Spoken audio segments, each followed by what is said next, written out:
Holy moly. No joke now. Look at this. I can only do that for a couple of seconds at a time because I can't see anything. Look at that. That's just... wow. Wow, just look at this. So cool.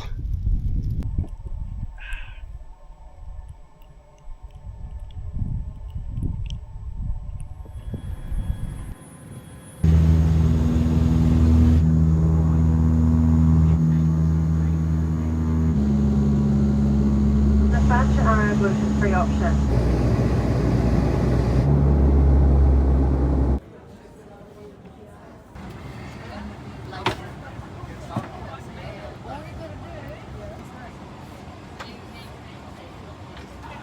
Hours.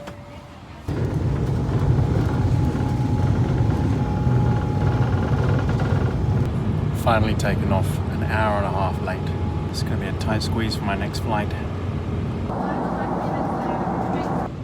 Don't know if I'm going to make it. I've got 2 hours. Might not be long enough. Made it just in the nick of time. I thank my friend Pat for helping me get over here so quickly. Right, on to Portland.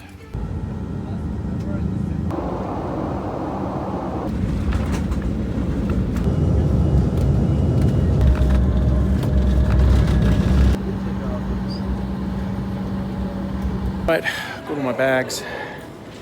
Let's head out, get our Uber. Brace, brace, brace for the cold. Minus 18, minus 20. Holy moly, Christ, that's cold. Oh, wow. Man, that really takes your breath away. All right, gonna have a run through of the truck. Here it is. All mine, and it is massive. So, I'll get a rundown of it and then I'll bring you back. Okay. I am in the truck. Finally, it's a few hours later. I've done all my shopping, heading out of Anchorage.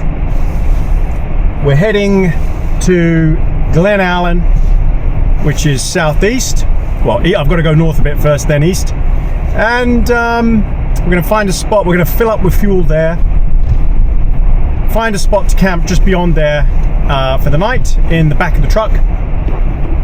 Because I don't, this is my first time in this truck. I don't know anything about it. So I want to find somewhere easy. Then we've got a snowstorm coming the next day. So we're going to find another place to go for the next day. But right now it's snowing a little bit. I don't know what the temperature is. I can't see a temperature gauge in here. It is somewhere, but I don't know where it is. I think it's minus 18 Celsius. Not sure what that is in Fahrenheit. Once I get everything worked out on these screens, then I'll know more about what's going on. It's just a bit of a struggle at the beginning. Right, but right now I just need to get to Glen Allen. I've got a 3-hour drive. It's going to be dark soon. There's only like 4 hours of daylight at the moment. So I just need to get there. Don't need to rush. Where are we at? We're at mid-January. And it's full on winter. And hopefully we got decent weather on my drive now. So I'll pick you up again, unless something major happens, which I hope it doesn't. Pick you up again, I guess in a few hours. Well, I haven't got far out of Alaska yet, out of Anchorage yet, and we're in a bit of a whiteout.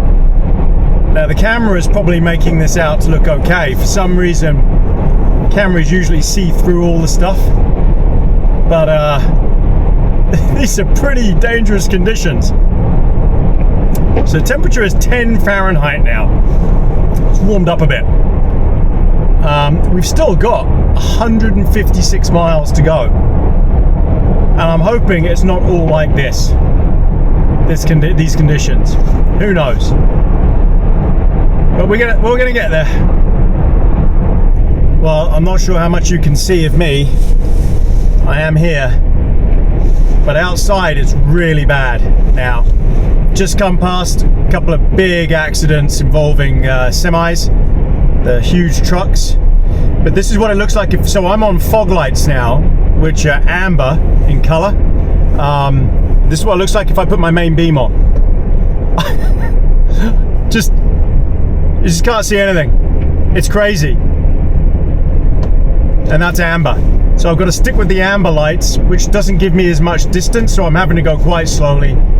Still got 76 miles to go. An hour and 20 minutes. I'm tired, but I'm okay. I've chugged some Coke, I'm not hungry. So when I say Coke, Coke Zero, Zesties. So I'm going to get to Glen Allen, fill up, have a cup of coffee, and then probably won't go very far and find camp. But in the meantime, this is what I've got to cope with. It's not very nice. I'm sure the camera is doing a better job than my eyes. But again, this is what it looks like with the main beam on.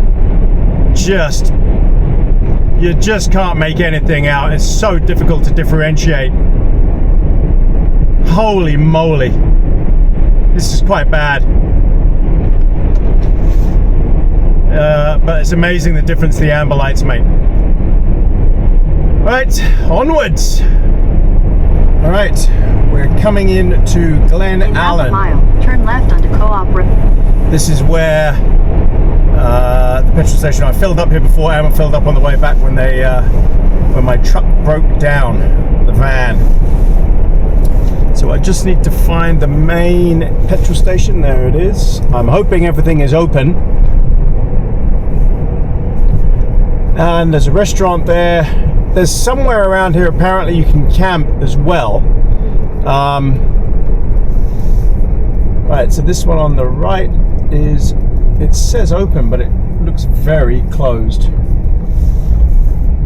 And I'm sure there was another one up here somewhere. Oh yeah, here we go, here's the main one. All right, I'm gonna go in here, get some fuel, get a drink, and we'll work out where I'm gonna go then.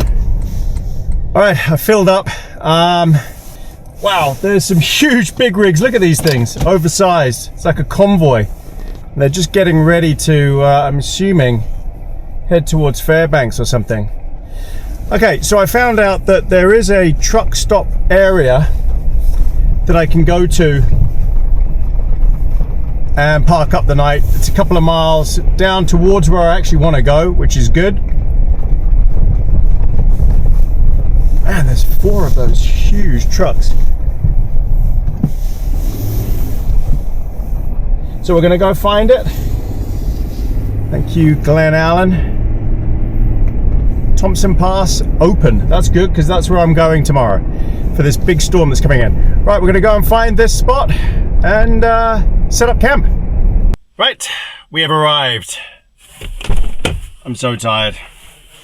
The time is, I think it's just gone 7.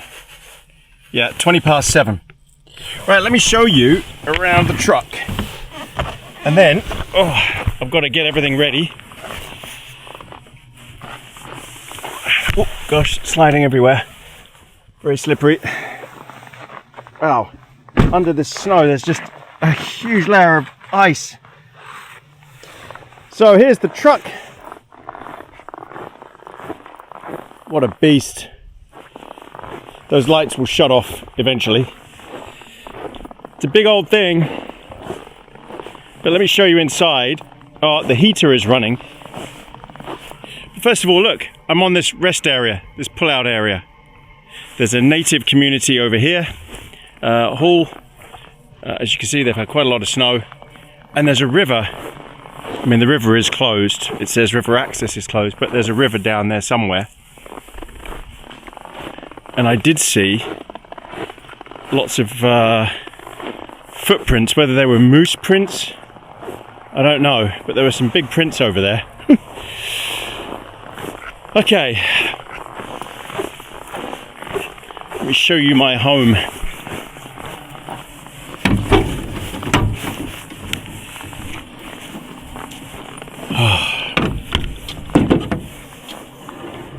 Home sweet home. Now I've got the heating running all the time. So I need to explain what it is you have to do here. So first of all, let's get some lighting on in here. All right, good stuff. And then let's crank that heating up. It's at 60 at the moment. So we'll crank that to 70. There's the heater down there. So if I just sit down in here, you'll see my head is right up against the ceiling, right up against the roof. So we've got to pop this up. So let me show you that. Okay, so we're going to unclip these toggles. Wow, this metal is so cold. I should have gloves on, really. Alright, push. And it should just pop up all by itself. Nice. That's it. And that's my home. And then in here I can stand up, no problem. So let me show you that as well.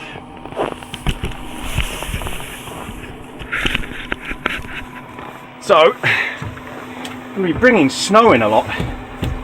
Right, so here is the bed and the ceiling. So you just push like so. That sits up there.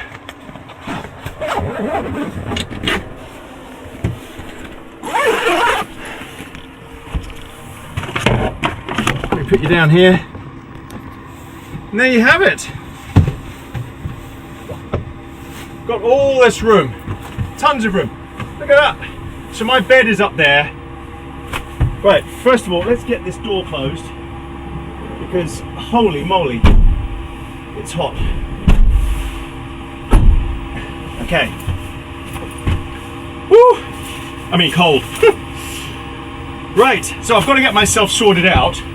All my camera gear, everything else is in there, in the cabin.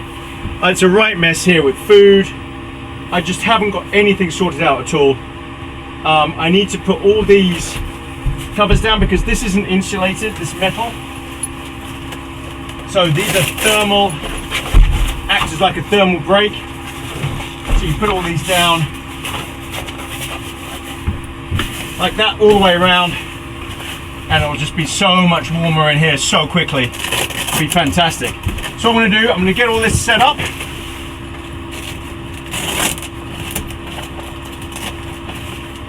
And then we better get something on for dinner.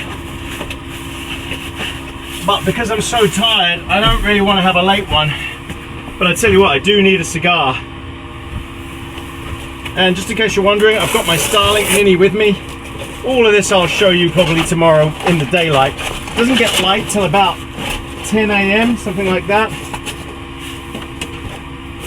But yeah, once I'm organized, once I've got my bags in, my clothes and stuff like that, everything's still from the plane, not packed, then I'll bring you back and we'll sort it all out. Rather than dragging snow in all the time, I'm going to scoop all this snow here out the way.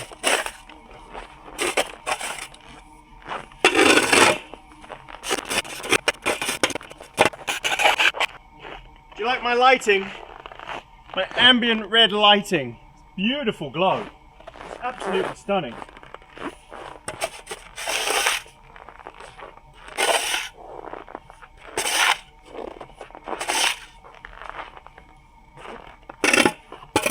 Maybe it will put the moose off and the wolves.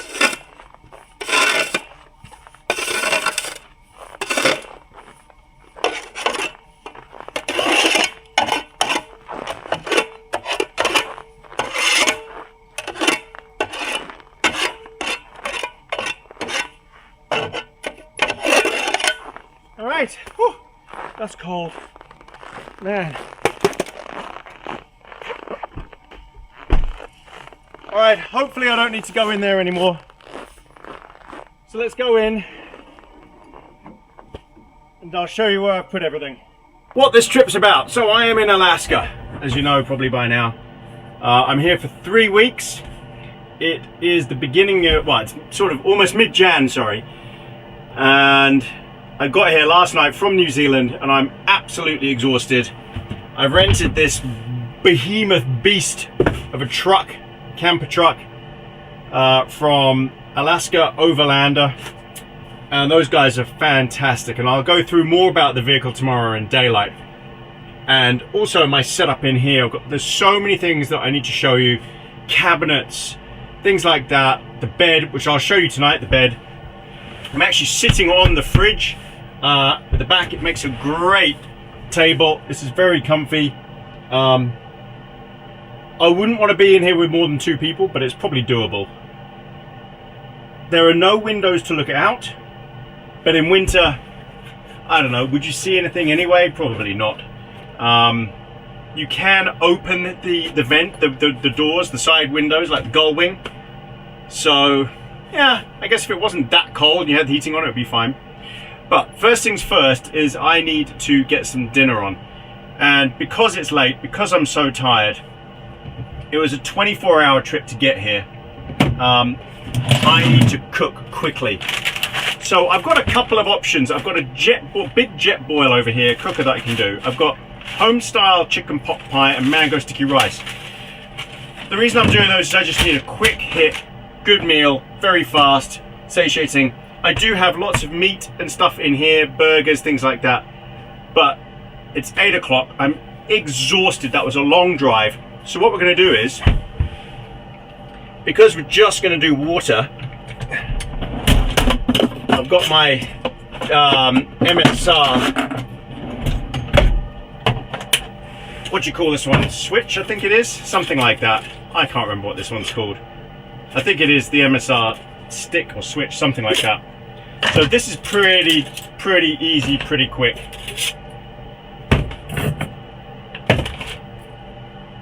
And we will get this cooked up in a flash. Let's make sure this is off. Right, so what we're going to do is, so there is a carbon monoxide alarm here. So I'm going to crack a vent. Actually, let's crack it on this side. Crack a vent here.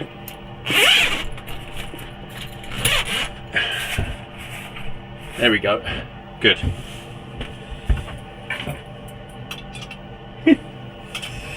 So, the drive. The thing handles, ow! The thing handles beautifully. It really does. Now let's see if this works. Oh yeah, look at that. Okay, we need to get some water in here. Now these stretchy things, I don't know if they're going to fit this or not. Let's have a look. Oh yeah, it does, sort of. At a push, this is going to work, or it's going to snap. 1 or 2. Oh, that works. Wow, very stable base. Gosh, check that out. That's not going anywhere. Awesome. Okay, water. I've got to remember where I put everything. I've got a zesty Diet Dr. Pepper to sip on as well. This shouldn't take very long to do. I'm going to do the whole lot for both meals. You'll have to exclude the heater noise. It's cranking. I guess I've got this set too high. Hang on. I'm going to set it to 60 Fahrenheit because it's just so hot in here.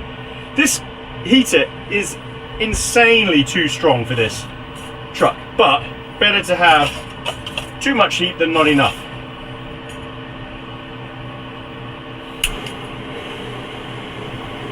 Okay, and then that just sits on there like so. Oh, Christ. Let's not burn the plastic. Forgot about that. And that's it.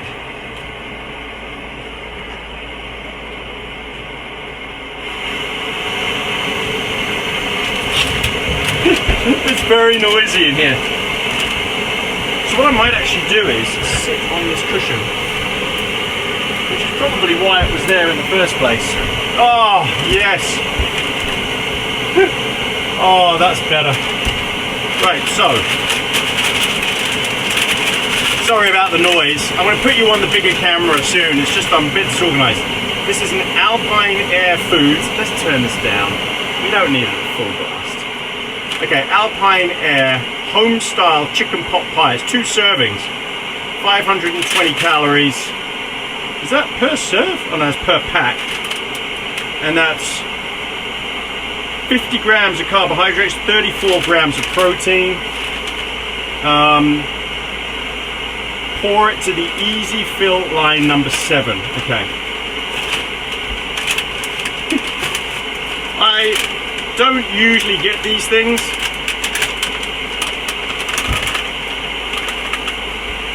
But I'm so hungry and I need something so quickly. Oh. But I had to get something quick. Right, so there's lines on the side, so I'm going to fill it to that number 7 line. All right, as soon as we've got a boil on. Now my cigars are in the truck. Definitely going to have a cigar. Go for a wander, have a look around. It's cold out there. It was 5 Fahrenheit when I got here. I don't know what that is. What's 5 Fahrenheit? Minus 15? Something like that. I can hear the highway, but that's going to get really quiet by this evening. We're going to be up early because I need to go further in and find where I'm going to camp towards Thompson Pass because I want to get this snowstorm that's coming in early. Alright, so I'll bring you back with this boil. Wow, that was quick.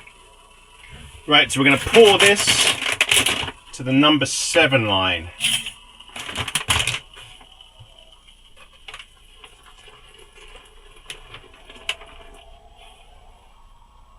That is pretty much there. Okay.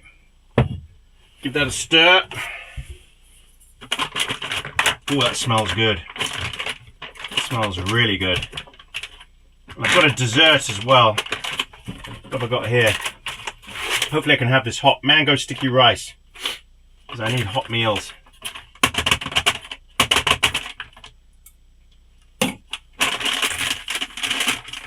Seal that up. And then that takes 10 to 12 minutes. Stir again and serve. Hey Siri, set timer. Hey Siri, set timer. 10 minutes. There we go. Cool, that's it. Oh. And then this is Backpacker's Pantry, 570 calories per container. Wow, that's huge. 104 grams of carbs. Gosh, yeah, boiling water, wait 8 minutes, wait another 7 after stirring. Well, we'll see if I want that afterwards or not. That's over. So that's, what is that one? 520. So that's 1,000. That's a lot of calories. I might not need that. Oh, wow. Silence. Except for a little bit of road noise in the distance. But that's okay. So, about the truck. Let me just pan it round to give you an idea of what everything is, where everything is, the bed, everything else. So, I do actually have this window open, so it's going to get cold in here pretty quickly. I'm just going to crank the heating up to 64. That just turns it on. Right, it's all a fuse array. Here is my display panel with everything. So, lighting. I've got my USB circuits because I've got my Starlink plugged in. There's also an inverter if I want to switch that on. That will also heat the engine block, so which is crucial when it's really cold. Outdoor lighting, so that's that red light you saw outside. It's got a compressor pump as well, and then there's bedroom lighting up the top. And then just some ancillaries that aren't actually doing anything. This is a bit of rubbish, just use that. Okay, I've got all my camera gear, I've got all my clothes, all sorts of pockets and stuff here. Bear spray, bear horn, wet wipes, personal items, sundries, toothbrush, toothpaste, stuff like that. So here, this little shelf here, you can, I mean, I've just got stuff on here, coat, things like that. You don't have to have this down. It just gives you a bit more room if you have it up. You can sit on this as well if you wanted to sit up here. And then the piece de resistance is up here, the bed. So let me just close that and pull this down with this handle. So look, so I can still stand here, but that's the bed, and it is enormous. Look at this thing. And look, it's quilted, so it's insulated up there. I've got, they supply blankets, sheet, nice thick duvet, a couple of pillows. I should be toasty warm in here with the heating on. A lot of pockets to store things in while you're sleeping. I'll have my feet down that end, head up this end. But yeah, I think I'm going to be toasty in here. And I'll leave this open. I won't close it because then you won't get the heating effect. It's got on both sides USB sockets to charge all your things that are here. I haven't got them switched on at the moment. Here, and there's a bedside lamp for bedside reading, but yeah, not switched on yet. And yeah, the window. Now I will close that now. So I've got a feeling it's going to frost up in here. We'll see. I don't know. With this heating on, maybe not.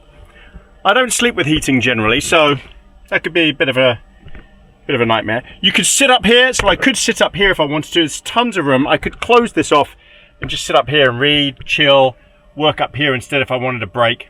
You never know. Right. Not far for dinner. Alrighty, let's eat. Now, I don't tend to usually eat out of these bags, but then I don't want to have any dishes and things to clean up either. Oh man. Okay, let's see how this is. I wonder if it's going to need any seasoning.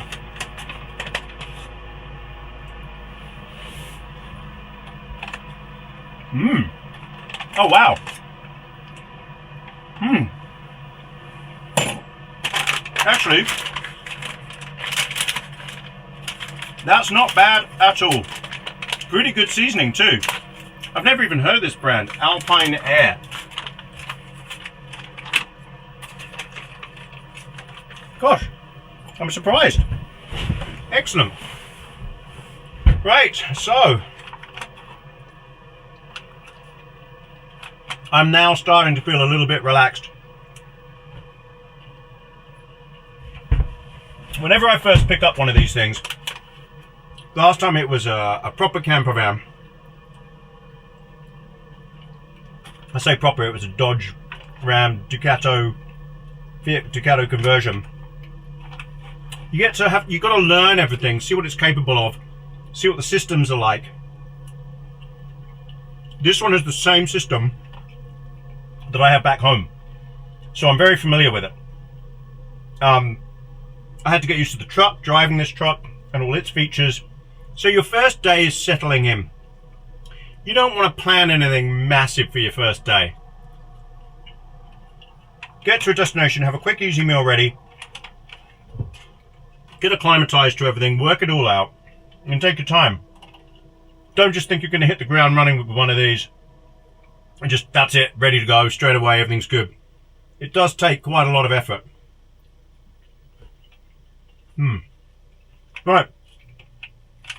We'll see if I need dessert after this. I really want to go outside and have a cigar, because then I'll really chill out. And I just want to have a walk around and look around. Haven't had a really good walk outside since I've got here. So I'll have this, have a bit more of my zesty, and then we'll go and grab a cigar.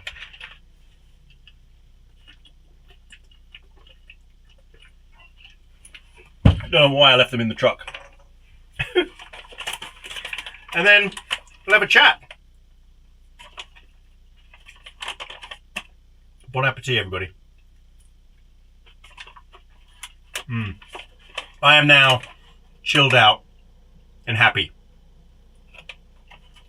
Much more relaxed. Right, before we have the hot chocolate, I was going to say, before we have the cigar, I'm going to have a hot chocolate. Just boiled the kettle again. Oh, I'm just... I'm so relieved and relaxed to be here now. It's been such a long time. The travel, the planning. Oh man, it's good. So this is York Candy Shop Cocoa, made with real Hershey's cocoa. Alright. And it's mint chocolate. Smells, I don't know if you've ever had After Eight chocolates. It smells exactly like After Eight.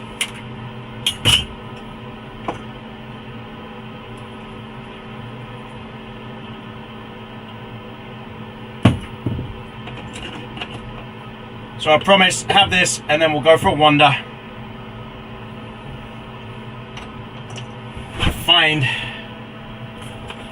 out where we are.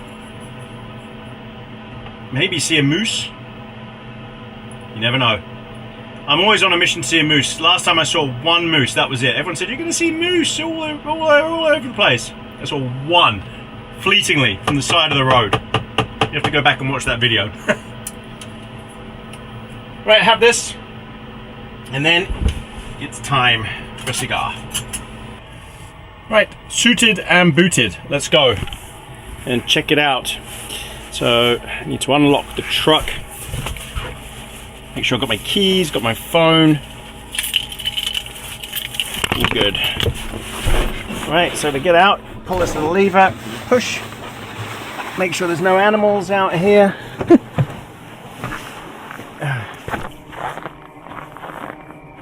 Ooh. Were those footprints there before? Yeah, I think they were. Can't be sure. And then we'll lock this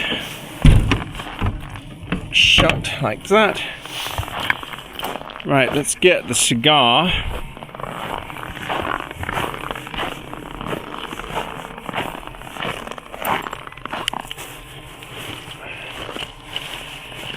And I had some specially cut.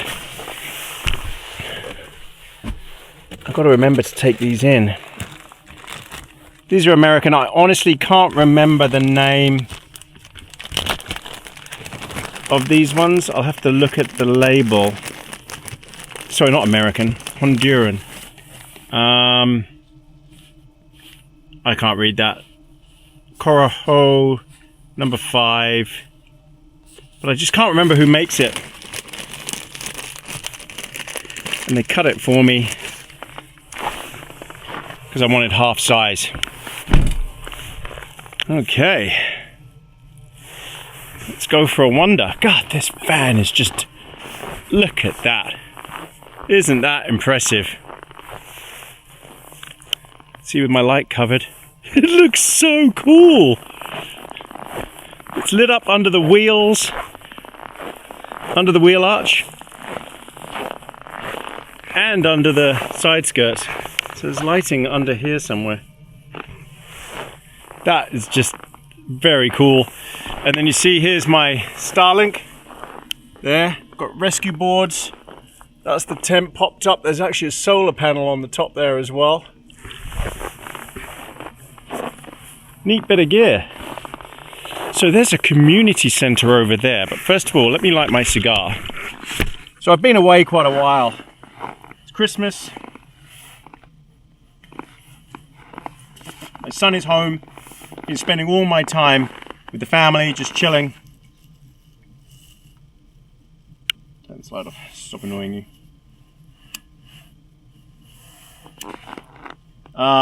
Yeah, so I've just been relaxing at home. I think I've taken 2 months off almost. Or is it 3? 2 or 1, I can't remember. I think it's 2 months. It's a long time. I just needed a break. I've been doing a video every week this year, or 2025, and I'm exhausted from it.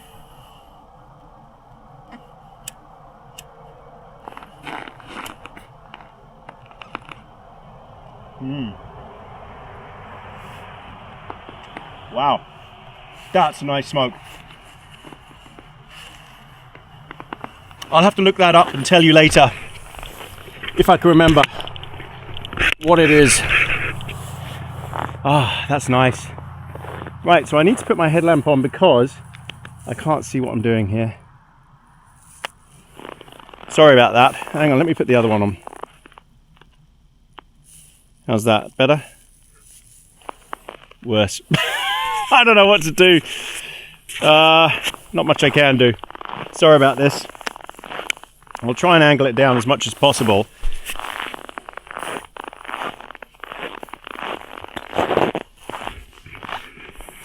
Actually, let me just show you where I am though. So I'm tucked in the corner here.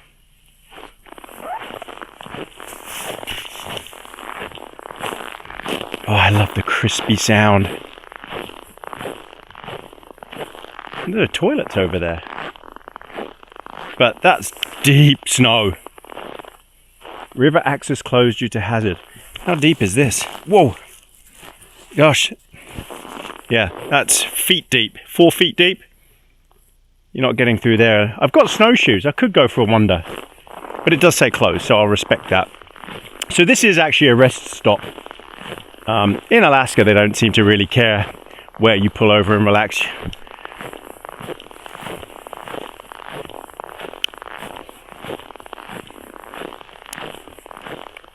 It's all set up very Christmassy.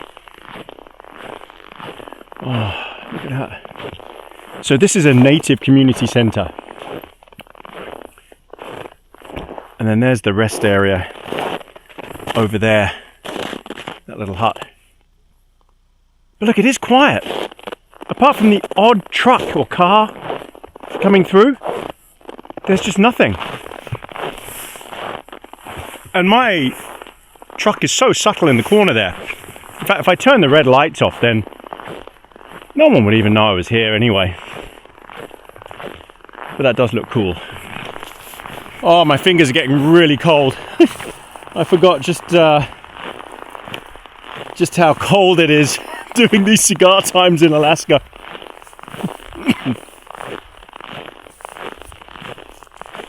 That's a lovely cigar though. Wow, that's nice. I haven't had a cigar since my last camping video. Because I don't often smoke them. It's only when I go camping. I'm so excited to be here and to do a proper cigar time as well. There's just so much going on in the world. But right now I just wanted to chill.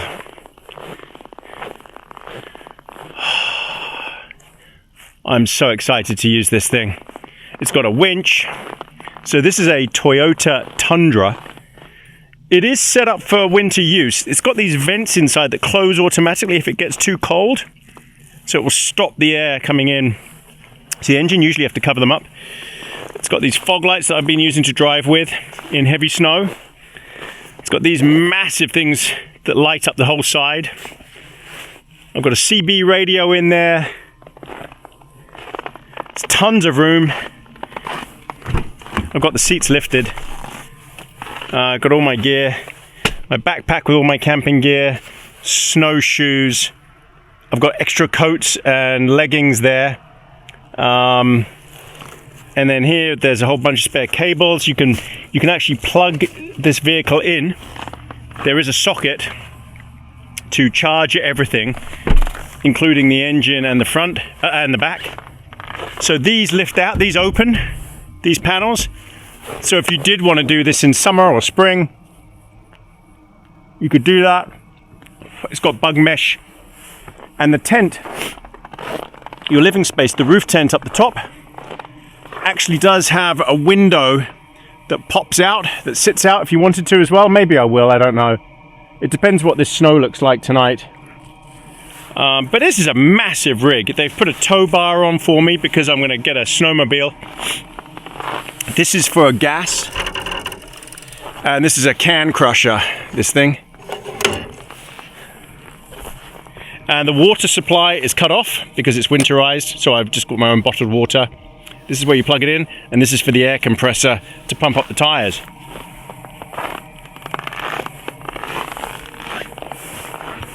And that noise is the heater. But this thing has got some serious heavy duty suspension in there. mega stuff going on in there. I hit some big bumps on the road and couldn't feel a thing. It just floated over. This is so well set up. I mean, look at those shocks. Remote reservoir, just massive, massive shocks and springs. What a beast. These are 35-inch tires. These are from Arctic Trucks. If you ever heard of them, they specialize in these sorts of vehicles. These tires are studded. So there's metal studs in there, you see? Just there. Don't know if you can make those metal studs out. So these are proper winter tires. Awesome. What a great bit of kit. I'm so excited to get out.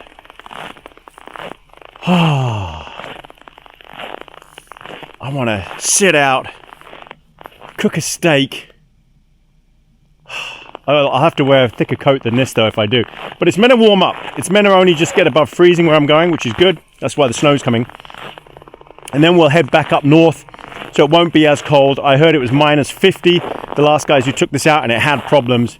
They don't recommend using this vehicle in anything under anything colder than minus 30. You know, I don't want to be in that anyway, to be honest. It breaks things. And I've got nothing to prove now. I've done minus 30 already. And it broke my last van. I don't want that happening to this, because they've only got one of these. This is it, the one they've got for winter use only. So far, so good. The service has been great from Brooke and Craig at Alaska Overlander. And the funny thing is, Craig's a Kiwi. He's from New Zealand. And Brooke is from Alaska. And they decided to live here. But they go back to New Zealand a lot. Right, you know what? I'm freezing.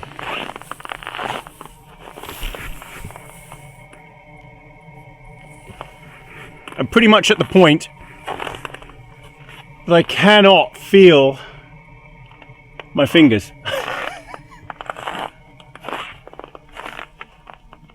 So, I think we'll call it for cigar time. I'm gonna maybe walk up to the road, just finish the cigar. I'll bring you back for bedtime. All tucked in. Well, the bed is a bit chilly because I've had it closed up here. So the heating hasn't fully got to it, but I'll warm up pretty quickly. It's thick duvet, and they've given me this fleecy blanket. If I really had to, I could get my sleeping bag, but I won't need to. So there's a drop off here. I'm afraid of dropping my pillow. I don't want to close this though, because then the heat won't get up here. So yeah, just hopefully I don't drop the pillow off off here. It'd be good if there was a net or something here as well, but it'll be fine. I mean, that's a small price to pay.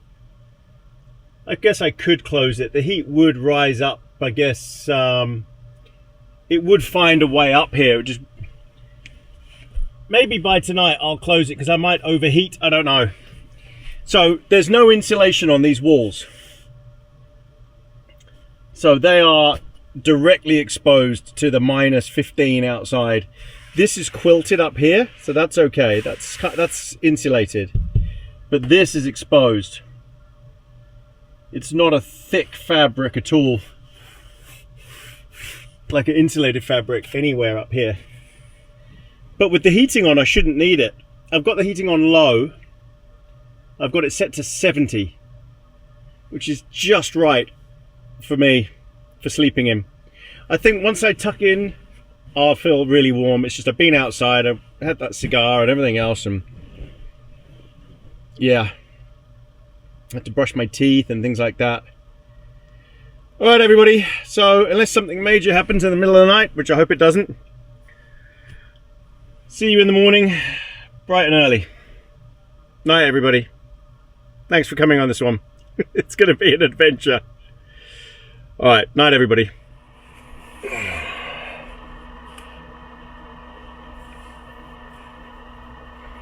Morning everybody.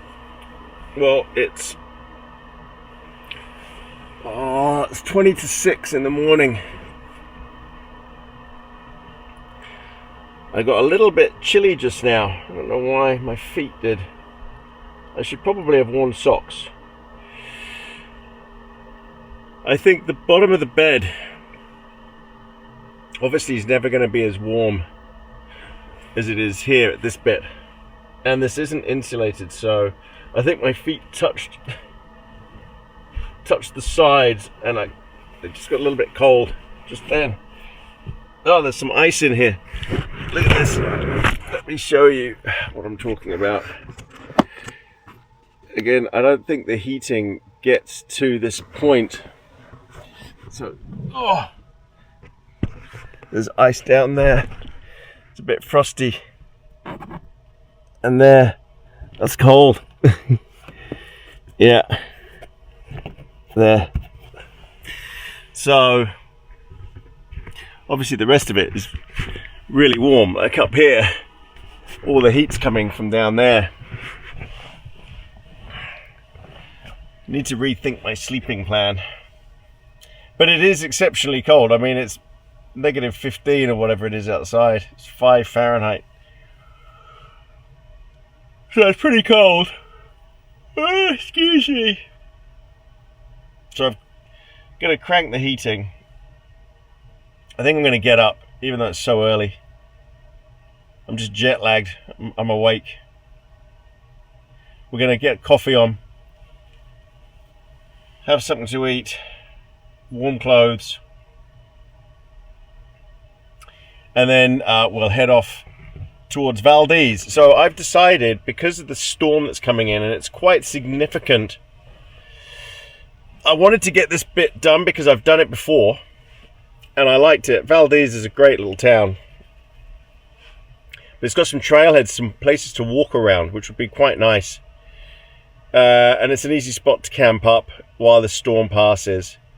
I probably will get stuck there for a day or two, just because of the sheer amount of snow that's coming overnight on the pass road, Thompson Pass. I'm sure they'll close it, but they'll plow it and they'll open it really quickly.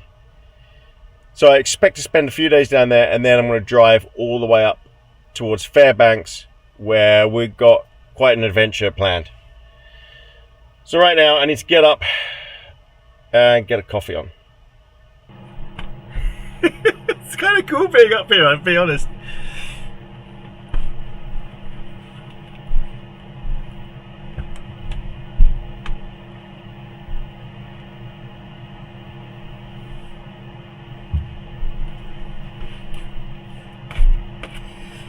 And then jump down.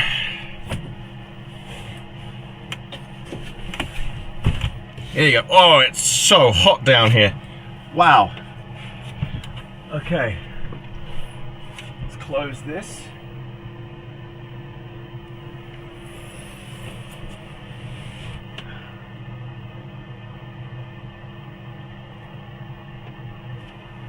Oh, it's so toasty warm down here. So the issue is, here it's really cold. That's like the coldest spot is down where your feet are. I'm not sure there's much you can do about that. I guess the only other thing you could do is have a small fan and blow the air down. Right, I need to get dressed. I've got thermally insulated pants. These things are Carhartts, are insulated. So I need to get warm gear on, and then we'll get coffee on. Oh, okay. Well, I feel warm again now. My feet definitely got cold up there. The ice is all melted now. So what I'm going to do is I'll just rethink my sleeping plan I'll wear socks or down booties, something like that. I think we can turn this heating down a bit now. There we go. Okay, set it to 70. Right, let's get an urgent coffee on.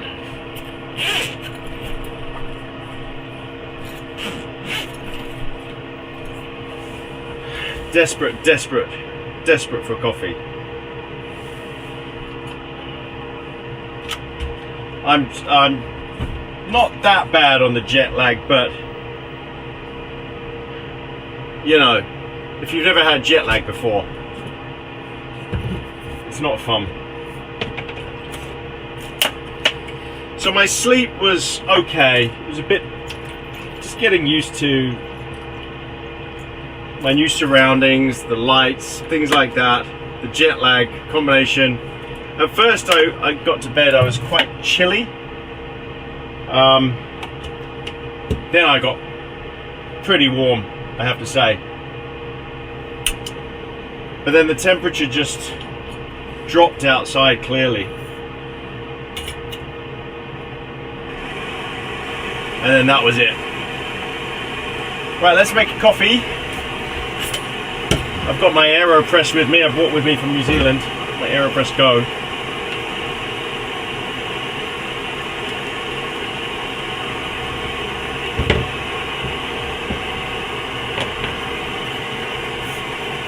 So we're going to have a really nice cup of coffee.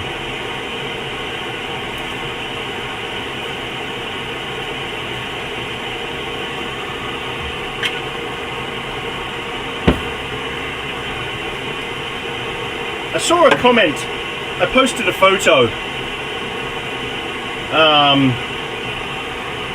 just about this trip and what I'm doing and everything. And someone did make a comment that oh, it's just all about the money, sponsorships.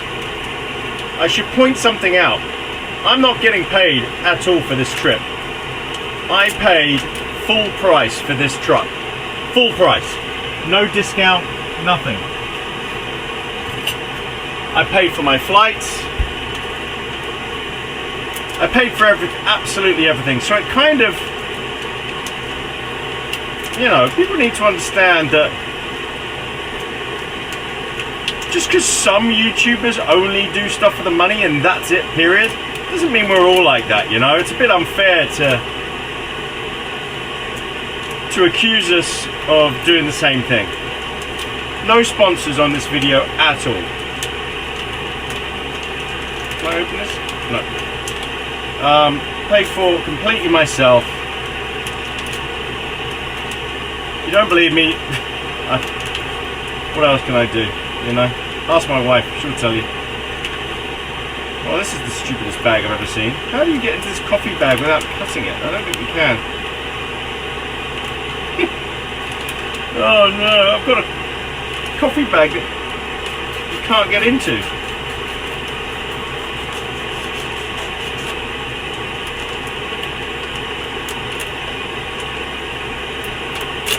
There you go. Oh yes, lovely. What is this? This is hazelnut, 100% Arabica, creamy and nutty. Oh God, do I need this.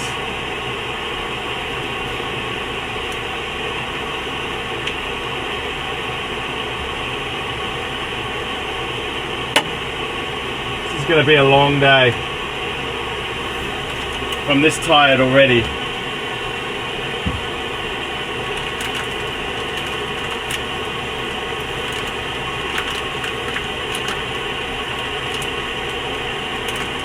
Very long day. Right, now with this heating, I've got to say, it is scorching hot. It's just so powerful.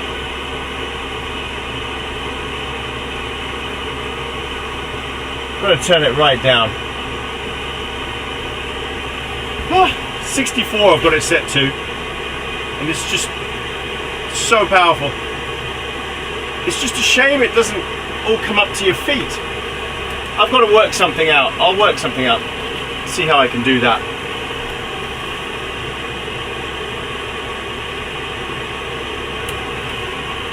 And then we've got to think about breakfast.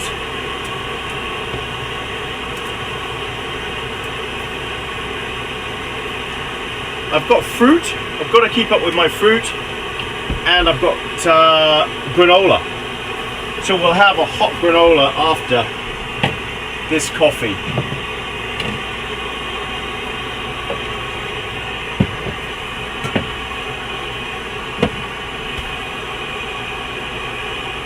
So in case anyone else is thinking of doing this, so far I really recommend it. Ow. Getting static, electric shocks everywhere. So far I like it. Just the bed, I've got to sort out my feet. I don't know how the family, I don't know how the family, this German family, I don't know how they did minus 50. Jeez. That must have been, God, how did you take this thing off? That must have been, where's the tag? Oh, there it is. User error. That must have been brutal, minus 50.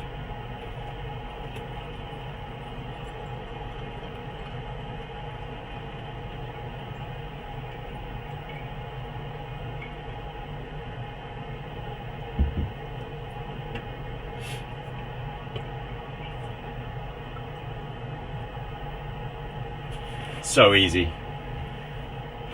Okay, so what we need to do is get my breakfast granola out, which is in this compartment here. So there's compartments all around. What I do wish there was, though, I mean, it's kind of tricky, but they could probably custom do it, is having shelving or baskets here as well that you can just hang all your stuff in. Coat hooks, I don't know, you could add a lot of things if you owned it yourself, but it's rental. I mean, all rentals are like that. They don't have everything you would want yourself. So I've got all sorts of goodies down here. But what I didn't get enough of was breakfast, I don't think. So I've got a mountain berry cobbler, which is a pound cake granola with heavy cream, strawberries, blueberries and raspberries.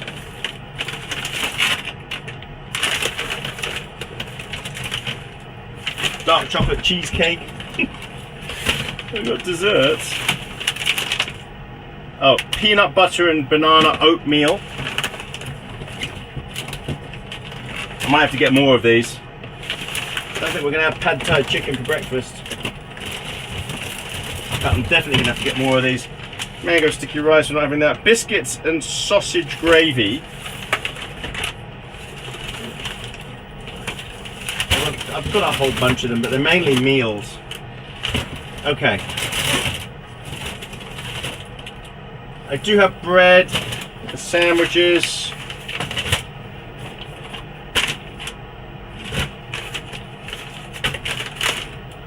These are just so convenient having these things, honestly. It is much easier. You can't live out of these packets. Well, I wouldn't advise it. So it's a choice. We've got biscuits and gravy. This thing says it's got 34 grams of protein. It's hefty. This thing, very hefty. 1,100 calories. Holy moly, that's a massive meal. Peak refuel. I don't think we'll be having that. So it's a toss-up between the mountain berry cobbler and the peanut butter and banana oatmeal. 600 calories, 530 calories.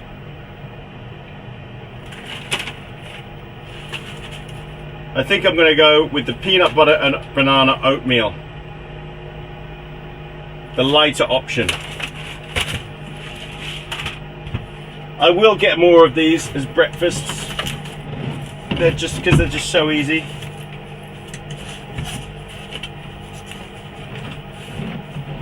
I don't usually eat breakfast, but my body clock is all messed up because of the time zone and everything else. So I am actually hungry. Oh, I've got to have my first sip of coffee though. Come on.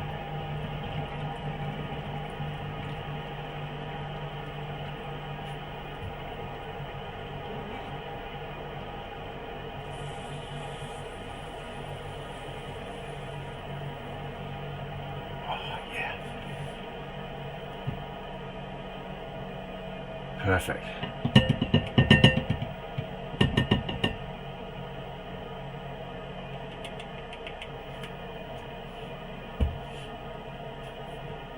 Oh,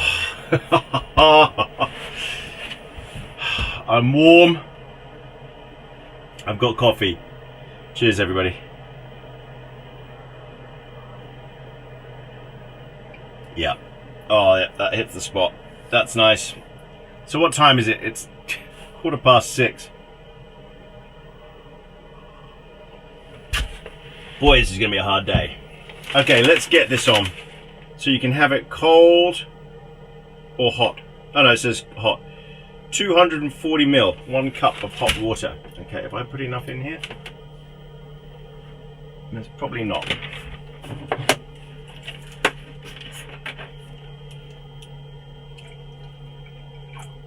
So you know those people that just sort of live out of a van, the van lifers.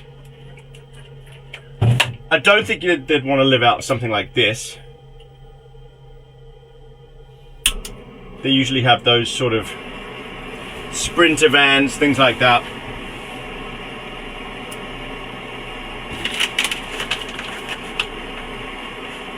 But this can go places that a lot of those can't go. That's why I rented it. I want to be able to go to trailheads. Oh. Peanut butter. Okay. I'm assuming you add that afterwards. Remove, discard the oxygen absorber, remove peanut butter, open, and add contents into pouch. Oh, I see. It's a good job I read that. So yeah, those van lifers. I couldn't live in a van. I don't know. Could you live in a van full time? Leave a comment, let me know. I see them. And it does look to me like they're full time living in a van, traveling, exploring.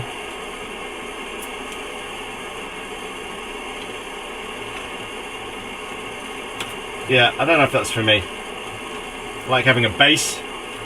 I like having my gym at home. Stability. I do like to travel, but just not constantly. But for a holiday, oh yeah. And I could definitely do this for longer than 3 weeks, but I would need my wife with me. I'd need Anne with me. This is pushing it for me, the absolute limit. Wow. That's very lovely. Peanut butter.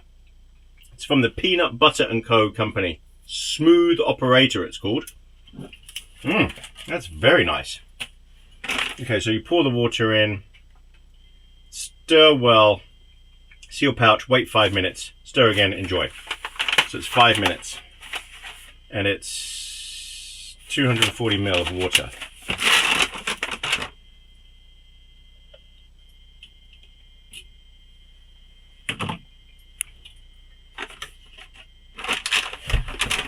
So how does this van compare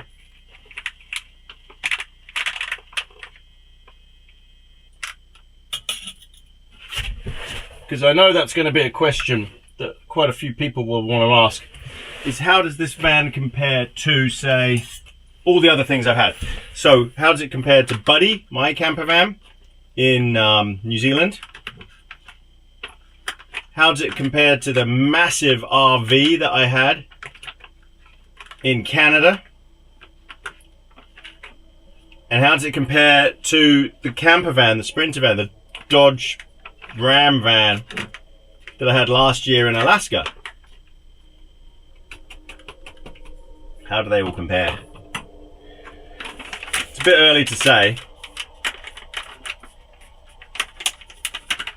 Those were very comfortable. I really enjoyed those. But they were lacking a sense of adventure. Check this out. Hey Siri, set timer 5 minutes. Sorry, I probably triggered a bunch of your phones. They lacked a sense of real adventure because I couldn't get to certain places, which I found annoying. And I was always worried about the snow and getting stuck. And I did get stuck in the last van. I got stuck. Just drove slightly off the park, where I was parking, and it dropped into this little gully. Couldn't get out because it was front wheel drive. This is a 4-wheel drive beast.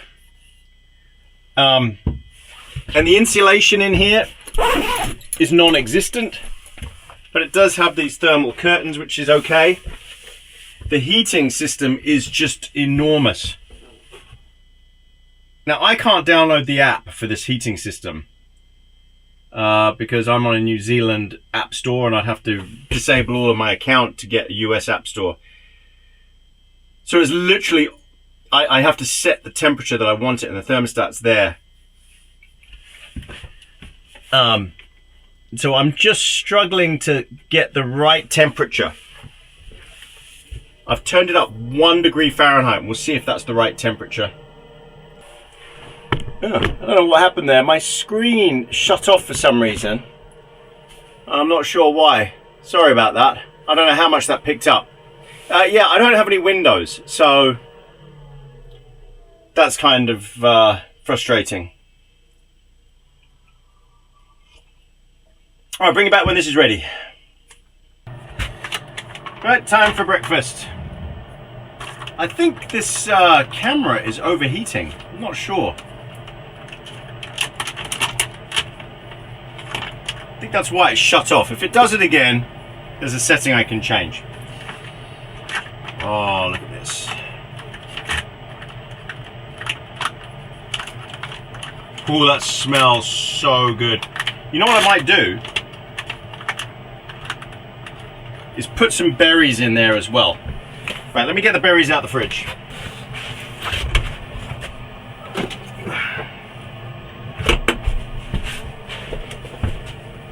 So I think we'll put some blueberries in.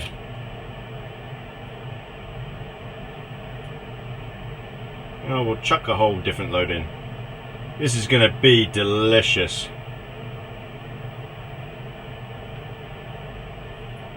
Oh, let's chuck a strawberry in. Okay. Bon appetit, everybody. Oh, you know,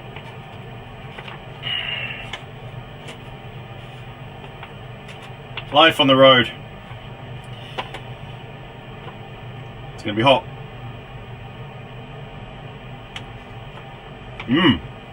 That's not bad at all. Oh, I recommend this.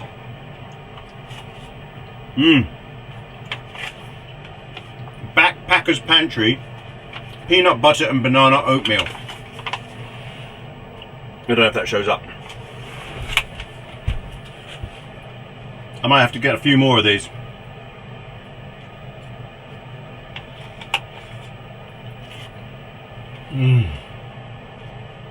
Right, I'm gonna chow this down.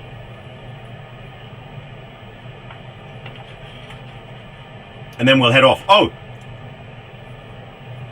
Before I do that, something important to do. I've got to turn the inverter on to heat the engine up.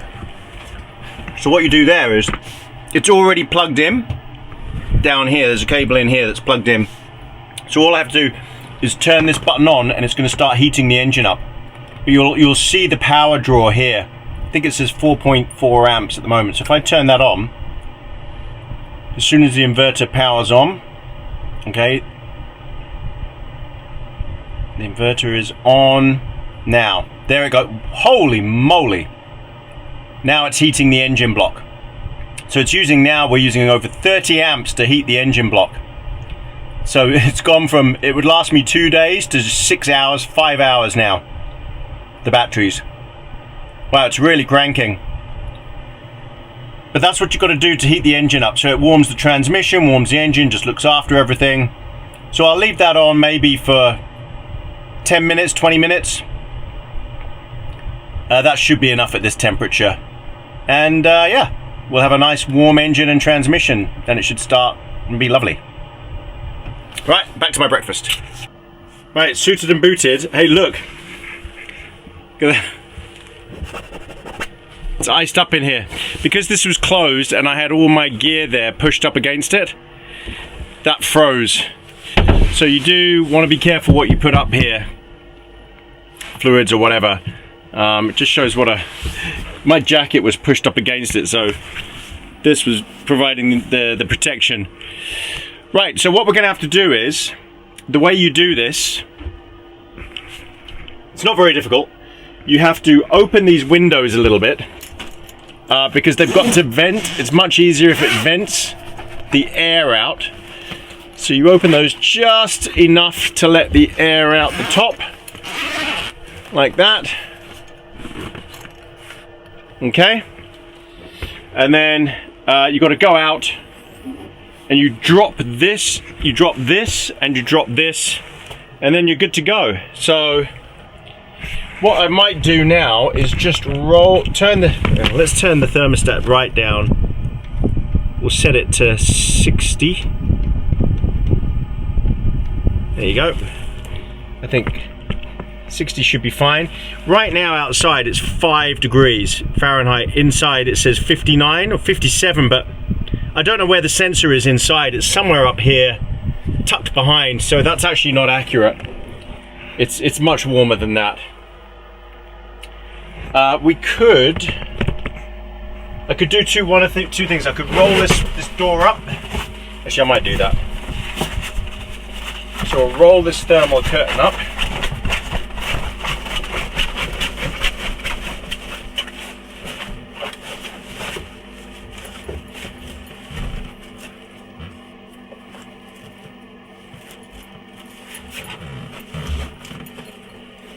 Pretty easy. Okay, I still haven't figured out how you turn this light on here. I'm not sure why that doesn't work. I'll have to tell them about that. Okay, let's unlock, let's go out. Let's put the lights on outside, so we'll turn the inverter off. Okay, we'll put the lights on outside. Let's go start the truck. Oh, 5 Fahrenheit out here. Crispy. Oh. Whew. Oh, that's fresh. That's really very fresh. Okay.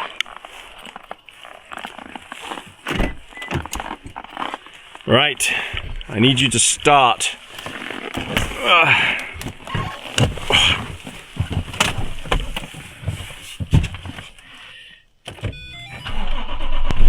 Nice. All right, we'll let that heat up. Put our seat heater on.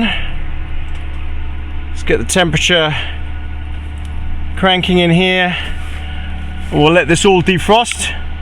We've got to go and deal with, God, it's freezing in here. We did get a little bit of snow actually. Tiny bit. Right, we've got to go and close the tent.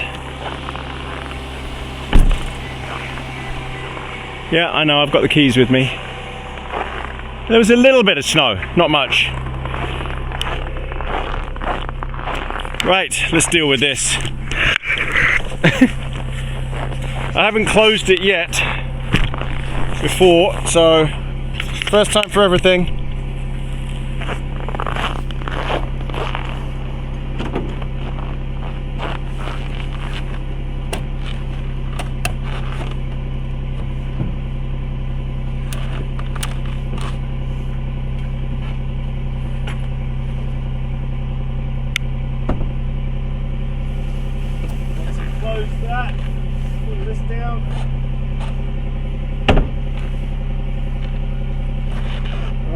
both closed. And grab this handle here and you pull.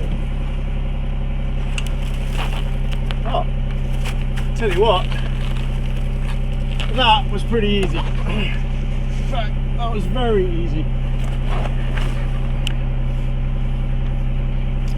I was expecting that to be a little bit harder.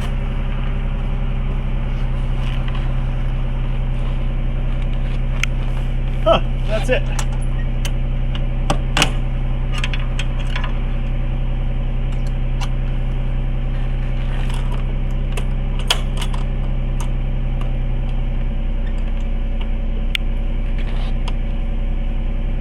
All done.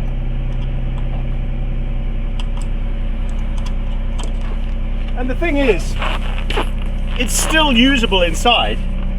I mean, you can still sit in here, look.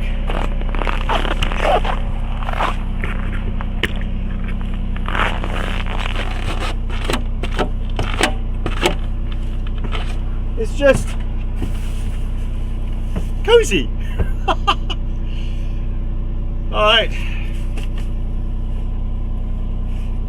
Then we're going to head off. Right, so I've turned the heating right down. I've just got to tidy up in here and then we'll head off. Right, and we're off. Okay, got my coffee. We've got 2 hours to Valdez and it is now 7 a.m. and we've got to get over the Thompson Pass before they close it.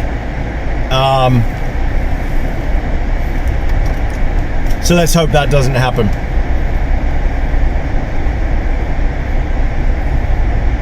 Handy little site that. No one else has come in here at all. It's just been me. Oof. Wow, busy. A lot of trucks. That could be a nightmare. You can't overtake these trucks at all when they go past. They kick up so much spray, so much snow that you just can't overtake. So this is going to be a slow drive, but I'm not in a hurry at all because, to be honest, even if I got to Valdez at 8:57, it will still be black, pitch black. Oh, that's my view. Lovely. I've got the heated steering wheel on. I've got, can you see me? Let me just put this little light on. Yeah, I've got my heated steering wheel on, heated seat on full blast, and the heating on. I mean, I'm all good. Wow, when you put the main beam on, visibility is so poor. All right, let's get there. I'll bring you back maybe for Thompson Pass, but I don't think we'll be able to see anything because it'll be pitch black. Sit rep. The snow is really coming down now. You can probably tell from my front camera. The thing is, the camera doesn't see it quite from the same perspective I see it. For me, it's becoming a bit of a whiteout. If I turn my main beam off, then I can see clearer. But you probably can't see it snowing then, but it is coming down. And it is settling on the road. This is the storm that was coming in. I don't know if it's going to be early. Up in the pass, I need to get over Thompson Pass, so I've still got 1 hour, just under 1 hour to go before I get to Valdez. It's 58 miles. I need to get over Thompson Pass before it gets closed. They're going to keep plowing it. I'm sure I'm going to see a bunch of plows, but you never know. Could get 1, 2 feet, 3 feet of snow up there, so it'll be closed for a while, and I need to get through it before that happens. Wow, this snow is really coming down now. Look at this if I put main beam on. Look at that. That really is just a whiteout for me. Oh, thank goodness for these fog lamps. Right, I've got to focus, and we'll see what it's like on the pass. I'm assuming it's going to be worse than this. Holy moly! It's coming down. Well, I've just pulled over just to have a look at, I'm still 34 minutes to go. I'm just at a place called Worthington Glacier. And obviously you can't see anything. You can't get up there. Hang on a sec, let me just put this on the windscreen. It's gonna get a bit noisy. But this is gonna be a good place to camp for the night after I'm done with Valdez. So Worthington Glacier, I'm going to come back here, park up down here. Hopefully I will be able to. We'll see how much snow is in here. There's a little bay just here that I could park in by these toilets that are just here that are shut down now.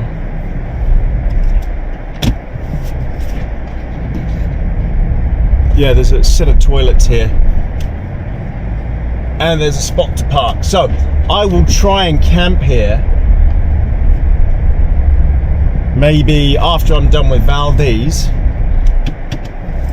And what I'll do is I'll take their tent and wild camp, hopefully, by the glacier. That would be pretty cool. I've got snowshoes and everything. Just means parking the truck up here. Once the storm has passed, I'm sure it'll be fine. I won't get stuck in here. I'd have to dig my way out. There's about half a foot almost of snow here. Now I can go back into two-wheel drive once I get out of here. Gotta say, I love this truck. Okay, it's really coming down.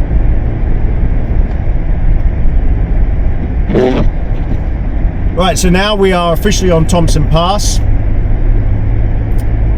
We've got, 36 minutes to go. This is where it starts getting a bit treacherous.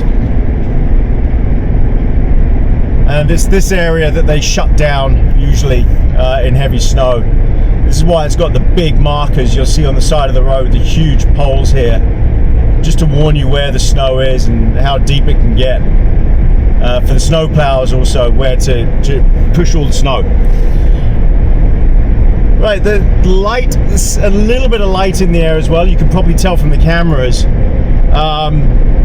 What time is it? It's 8:33 in the morning and we're just starting to get some light. I wouldn't exactly call it daylight though. Well, let's get to the top of the pass and see what it's like. Oh, and here's a, is this a snowplow or a school bus? Oh, here we go. So this is what I mean. This is a snowplow. So check this out. I'm going to go past him slowly because there'll be a big plume behind him. This is going to be, oh man. All right, so they're out doing their thing. That's good. They'll keep it open, hopefully. Right, bring you back at the top of the pass. All right, we're at the top. Thompson Pass, 2,678 feet. It's not very high. In fact, the temperature now is 18 Fahrenheit. It's really warmed up. But it's notorious for the snow dumps here. So in Valdez, it might get a foot of snow. Up here, it will probably get 3 feet of snow. And the drifts up here are really bad. So technically you could stop up here and try and camp on the side of the road, but you'll get in the way of the snow plows. That's what I learned from last time. They drive past and they slam the side of your truck with all the snow. So there's a pull-in area here, but that's not really for camping. It's so they can shove stuff out of the way. So look, the flakes are getting quite heavy. All right, we got 32 minutes, 29 miles. I'm taking my time. Get to Valdez. There's a few things I'll need to refuel. Could do with a toilet break, another cup of coffee, find a camp spot. I need to do a bit more shopping, get some more water, find a little bit more food. I've had some ideas what to have with my steak and stuff like that, and some breakfasts other than the couple that I've already got. Alright, this is the worst it's been. It's I'm having to go really slowly now. Gates are all still open. I'm sure it takes a lot of snow for them to close this, but here are the gates. I've come through several sets already, but I guess at some point they will close it if this keeps coming down like this. I'm plowing fresh tracks. I can't even see where the snowplow has been now. It's already covered. So this is settling really fast. Again, you can't see it on the camera, but I don't know if that helps you see it. But from where I'm sitting, it's just, with main beam on, it's a complete whiteout. You can just see the edges of the road and that's it. So I can't drive like that. Also, you got to keep out aware for moose. There's signs up saying watch out for moose. They're around. So it's just, you're focused constantly. It's exhausting. So I definitely need a coffee once I get into Valdez. And I've also got to find the camp spot where I want to go and park up at the trailhead. Okay, 20 miles. This is nuts.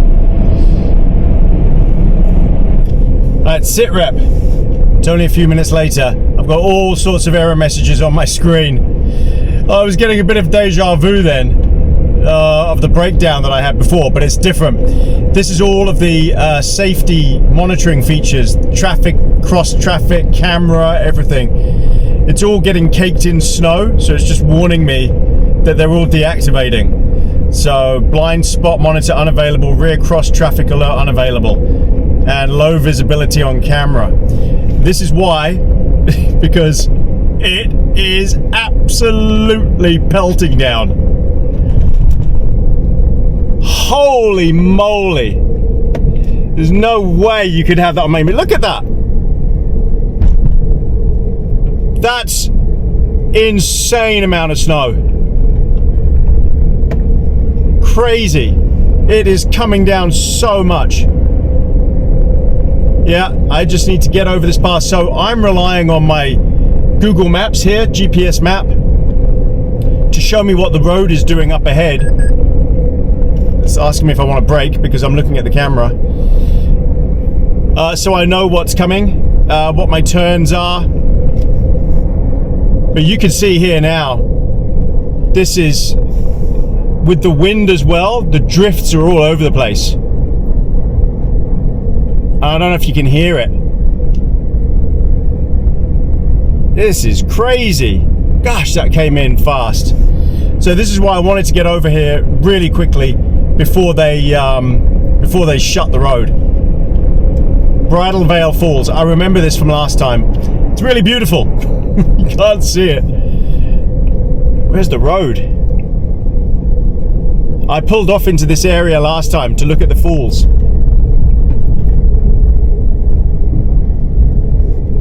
All right. All I can do is just focus on this.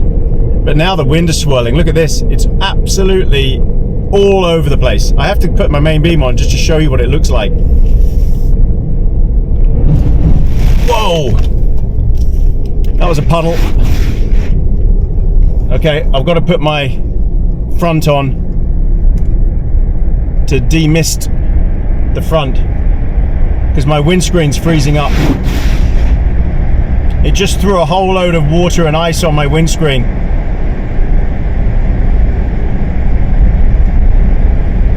These are really tricky conditions, especially with a windscreen covered in ice now. All right, I've just got to focus, get back to Valdez. Oh, my visibility now is so bad. I'll give you one quick look.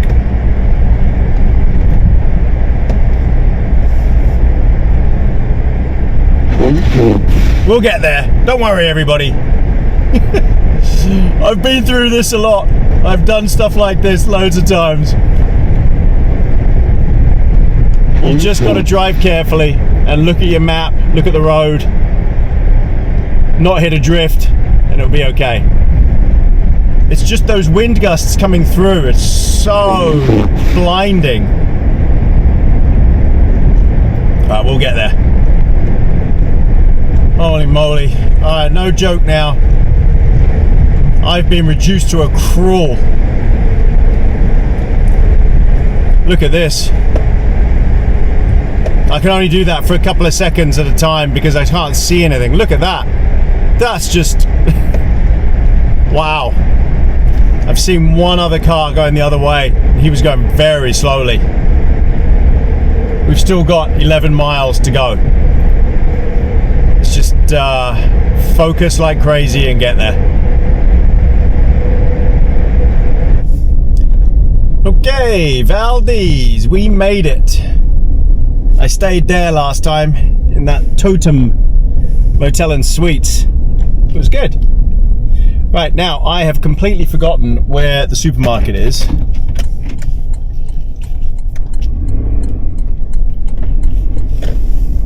Man, look at this snowy snow. Isn't this awesome? This is exactly what I wanted.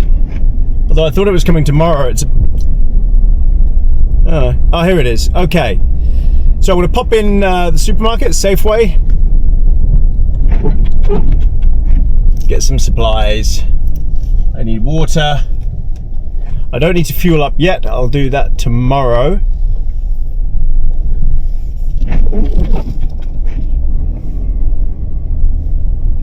And then I'll check out, see what it's like in the back of the camper. See what state that's in. All right.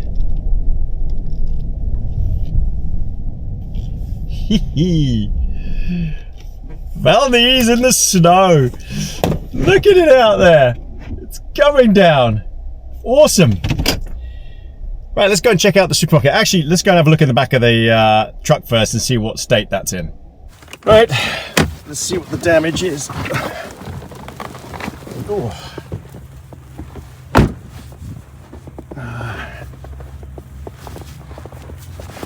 Oh yeah, no wonder my sensors aren't working.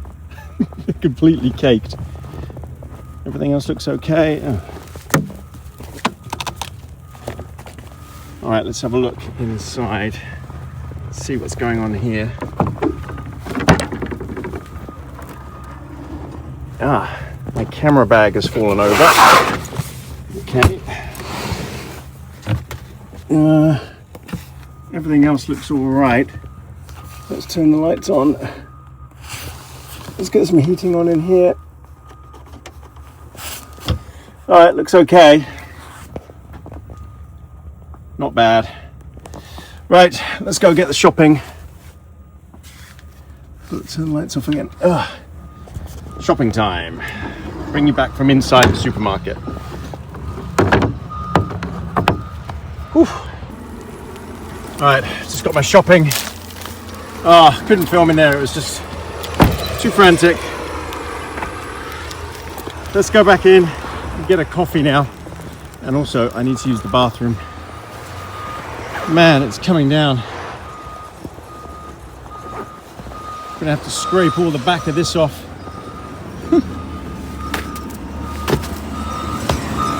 Wow, we're getting really caked. I need to get a big brush, I think, to clean the windscreen. So maybe I'll do that. I'll go in, go to the bathroom, buy a brush and get a coffee. Snowplow's working overtime. Good on him.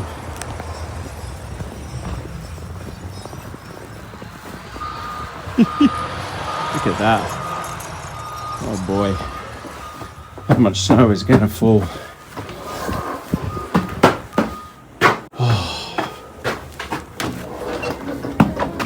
Right. Bathroom. Got my very hot coffee. It's scalding hot. Right, back to the truck, and then let's find camp. The snow has actually died down. Okay, so let's go and find somewhere to camp. Actually, before we go and find somewhere to camp, let's go and get a nice a scraper. Maybe I'll fill the truck up as well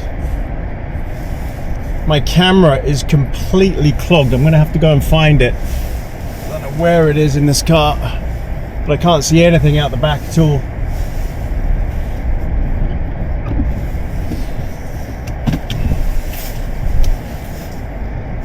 All right, fuel station will have the biggest scrapers, biggest dickus, she said. Here we go. Right, so we'll get some fuel. God, look at the size of that. Look at the size of this snowplow on the right. That's gigantic.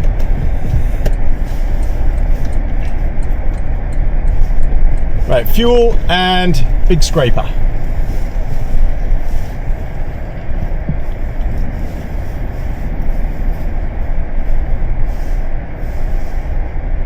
Old Town Diner. Gosh, excellent.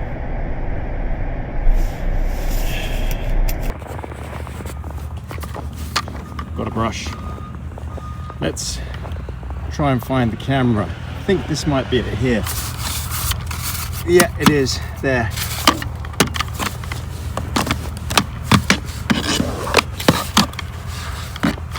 Okay. That's better.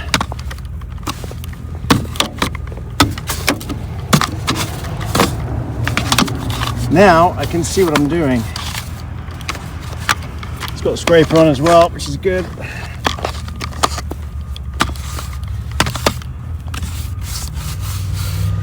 Camera's right there. And yeah, it was caked. All right.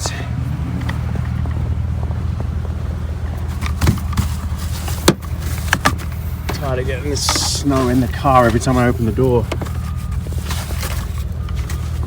Right, now we can go and get the campground.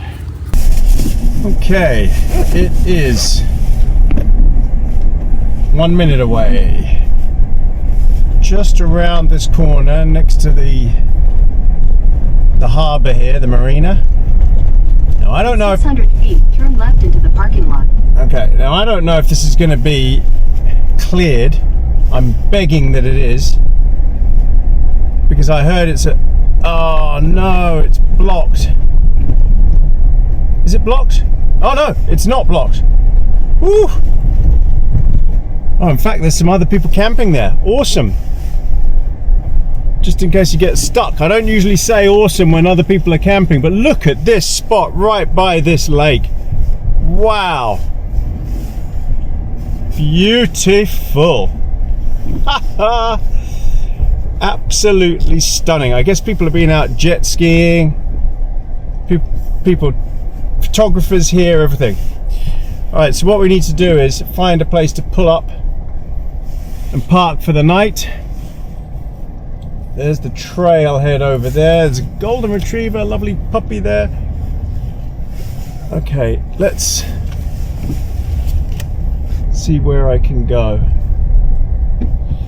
I think what I want to do is actually be arse out towards the lake so I can see it. That would be the best bet.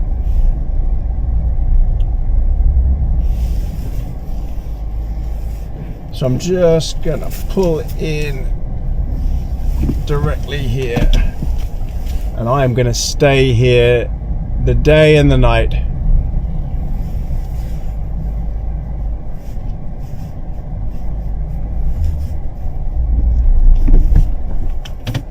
Let me wedge myself in here a bit just to clear a path because it's quite deep. There we go. Perfect. Yes. What a spot.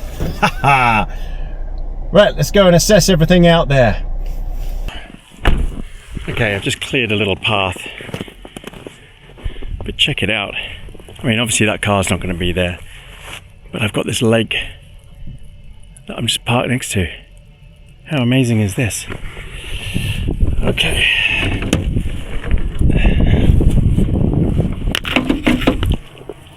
Oh. Right, we need to lift the roof up, give myself space.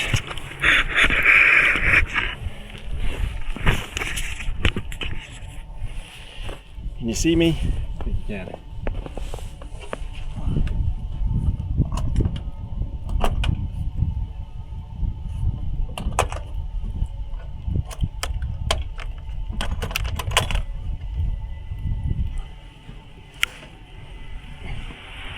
A lot of snow.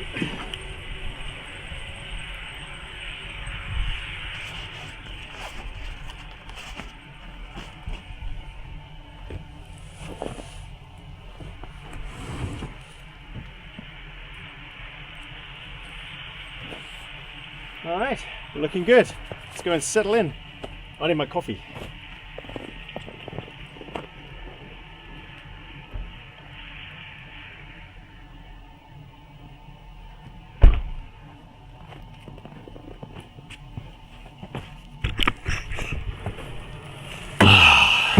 Alright,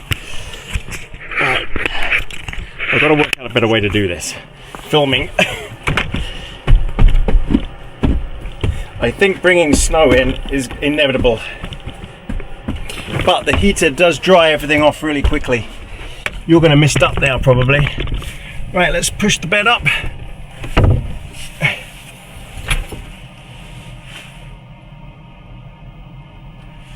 So some extra light.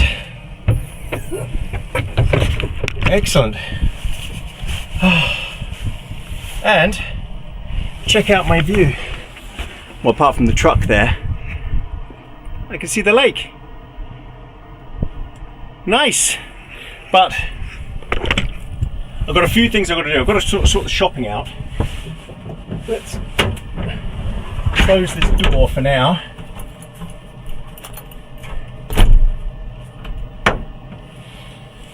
Okay. Whew. It's quite a nice temperature in here actually. It says it's 59. It's 31 outside, it says. So it's really warmed up quite a bit. Now I could pop up one of these panels. I can look out up here.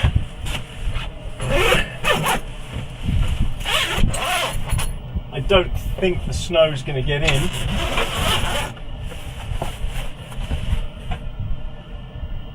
So I can see out up here, look.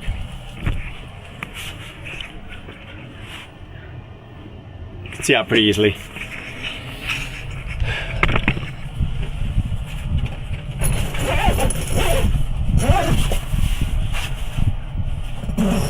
It would be very cool if these had windows, polycarbonate windows. Right, I just need to get myself organized. I think I need to take my coffee and go over. Oh, this takes two hands, hang on. Right, go over to the little seated area over there.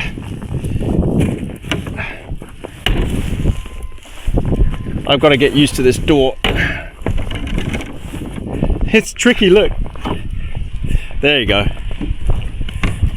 Got it. Right, let's go and have a look under this little seated bit here. This is very wet snow, heavy.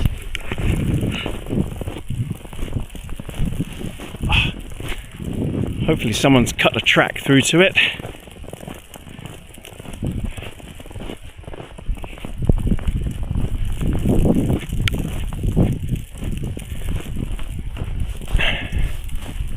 Oh, I'm sinking. Yay! Oh, made it. Oh, I could do cigar time in here. Wow, look at this grader. Look at the size of this thing. Jeez. Oh, this lake is starting to freeze. Is this the lake or the harbour? I'm not sure. But there's ice building up on the side of it, so it's starting to freeze over. I think this might be the sea, because the harbour is just around the corner there. So there's a few cars, because there's a trailhead here, there's a walk all the way out, which we'll probably do tomorrow. Or maybe today, we'll see. I'm going to get absolutely coated, the truck. But it should be fine. it's meant for these conditions, so yeah, we'll be okay. Just beautiful out here though, absolutely beautiful, and it's not as cold as where I came from. It's definitely warmed up a bit. I'd say in Celsius it's just below freezing, maybe -1. Not bad at all. I think if I had a bigger coat on, I could sit out here for quite a while. It is lovely, absolutely lovely. I'm in my element now in the snow.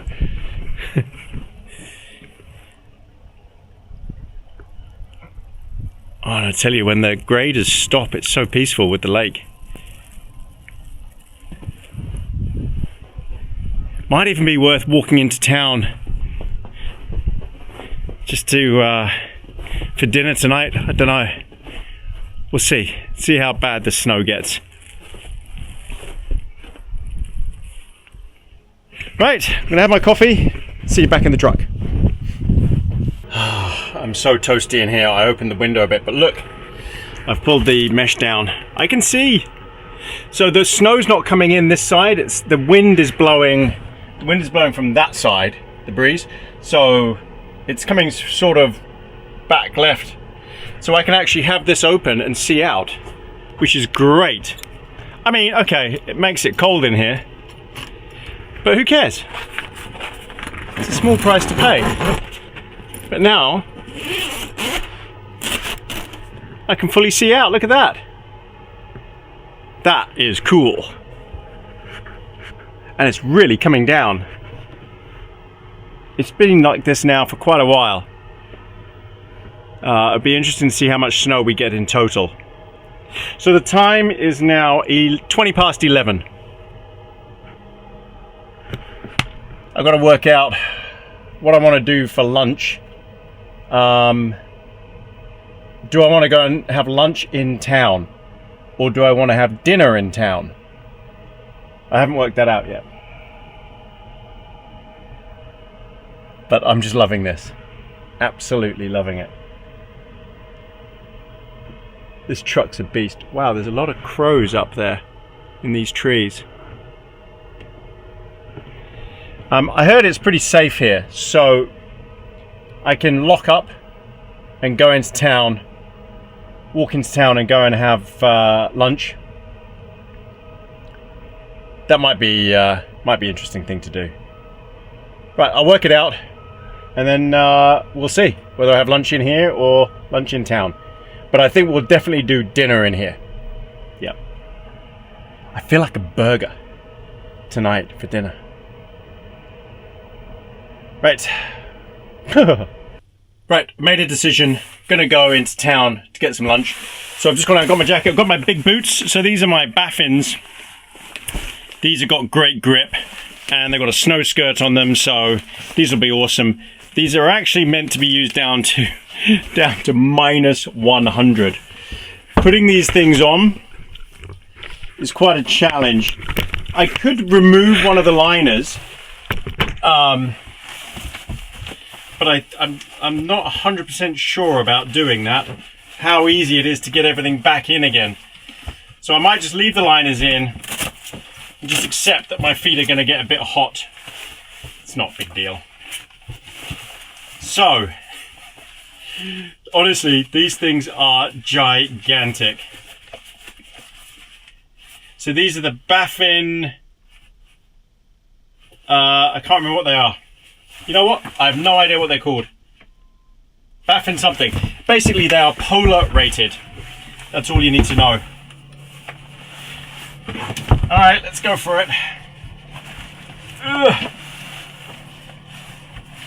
Oh, that feels good. It feels so cozy. My feet are gonna cook in these. But it's okay. Not in a hurry. I'll go slowly.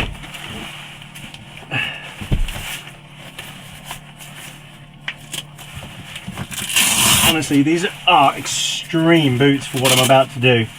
But they're the only snow boots I've got with me. And they'll be pretty good for snowshoeing. Again, they'll be a bit hot, but I've only got so much room for a limited amount of gear. And then you've got a snow skirt here. Let me turn this down a bit so you can see.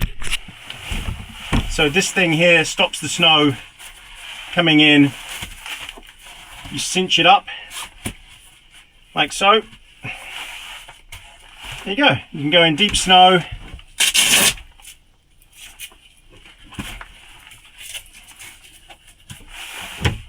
God, they are just ridiculously huge. Such overkill for what I'm about to do. But by the time I come out to lunch, I don't know how much snow will be on the ground. And my other boots, my Hokas, as good as my Hokas are, you need a high boot. Very high to get through some of this snow.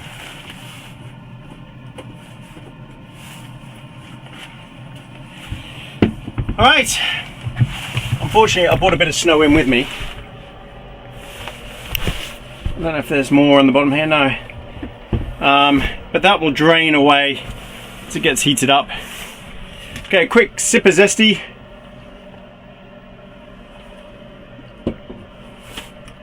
Let's get cracking for lunch. Right, time to go.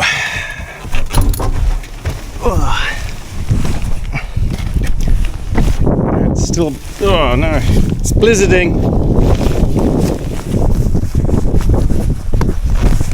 This might be a bit mad, what I'm about to do walking into town.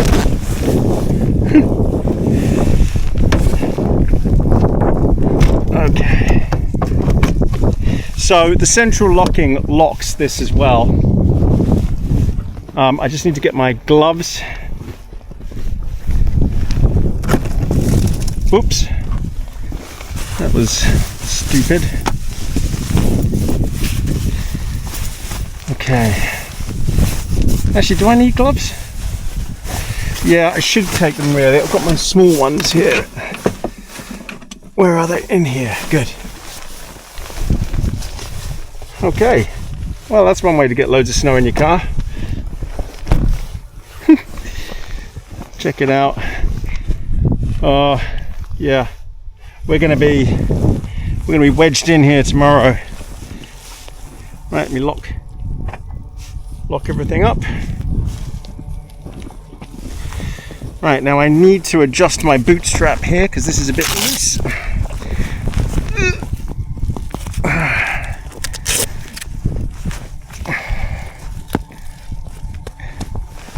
Oh, that's better.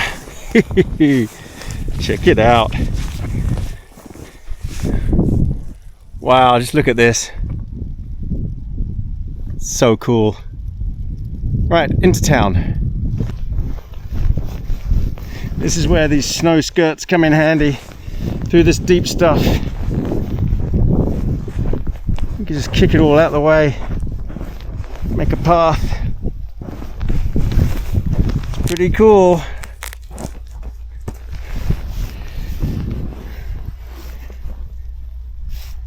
Wow. I don't know what I'm coming back to if this keeps going.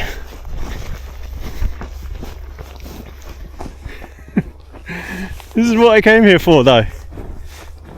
This is exactly what I wanted. I wouldn't mind if it snowed every day that I'm here, but I know it's not going to. I know I've only got 1 or 2 snow events while I'm here, because contrary to popular belief, it doesn't just constantly snow in Alaska. It's constantly cold in winter, but it doesn't equate to snow all the time. Well, look at this. I've got to climb through the snowbank without sinking into the snowbank. Let this truck go past. And there's the marina.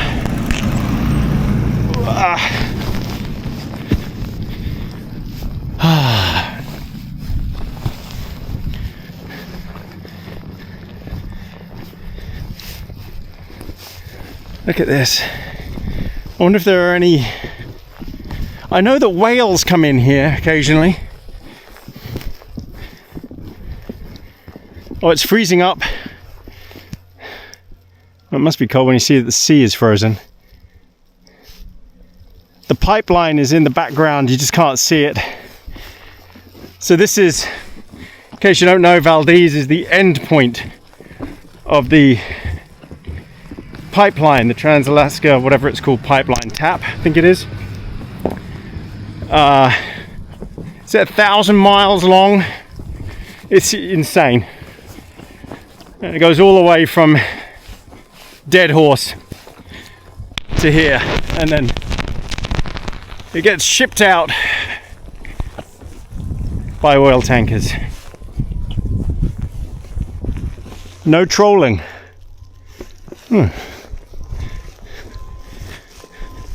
It's good that they clear a footpath.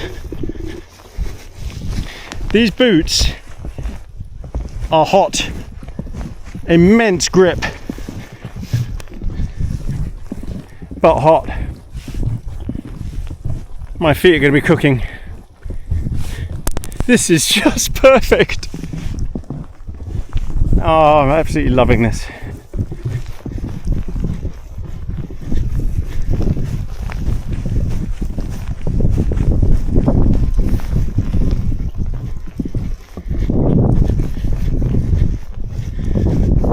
Right, want to find somewhere to go and have lunch. Now there is a really good Chinese restaurant. It's where I ate last time. I'm tempted, and then have a late dinner, a burger for dinner. It's an old American camper van there, completely covered up. Is that a Chevy? It's pretty cool. Yeah, it's got like a meter of snow on it.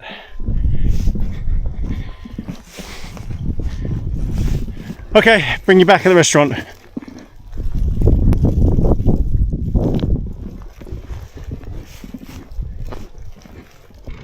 A man down there. Snow blowing.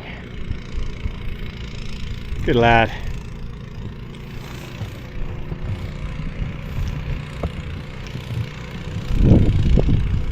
They work hard here. They work very hard to keep everything open.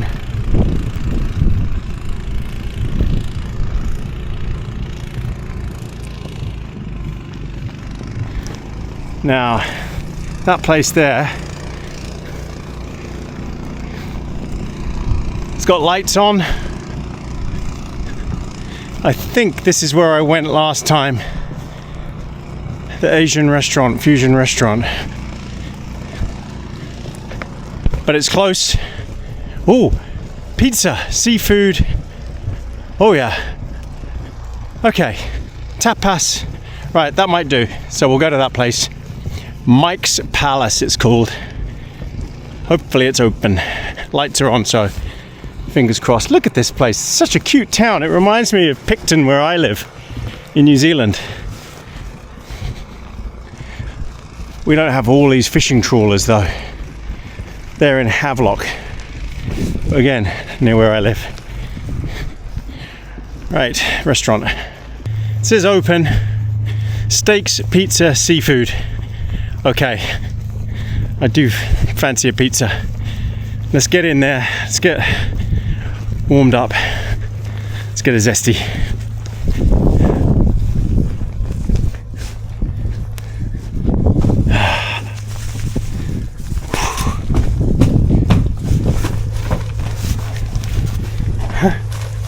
Covered in snow. I don't want to drag loads of snow in with me.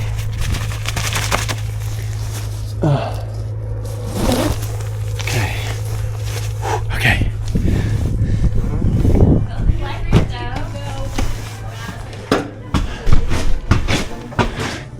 Oh, it's beautifully warm in here. Okay.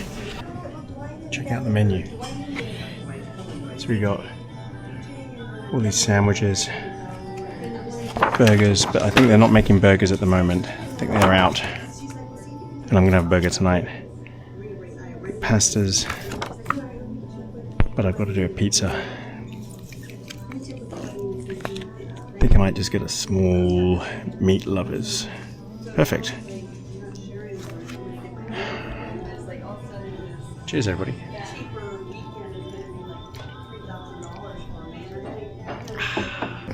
Oh my god, I ordered a small meat lovers pizza.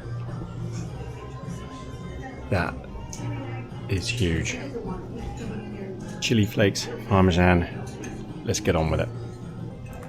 Oh man, I can't believe this is small. Cheers, everybody.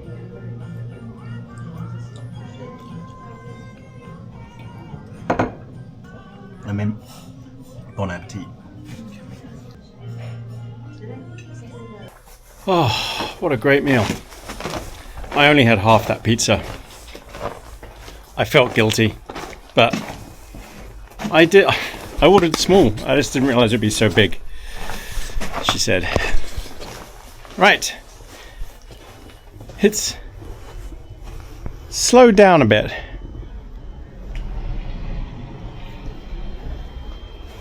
Which is nice.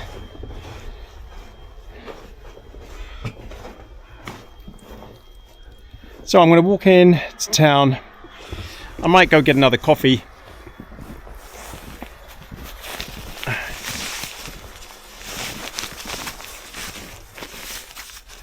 I do like it here though.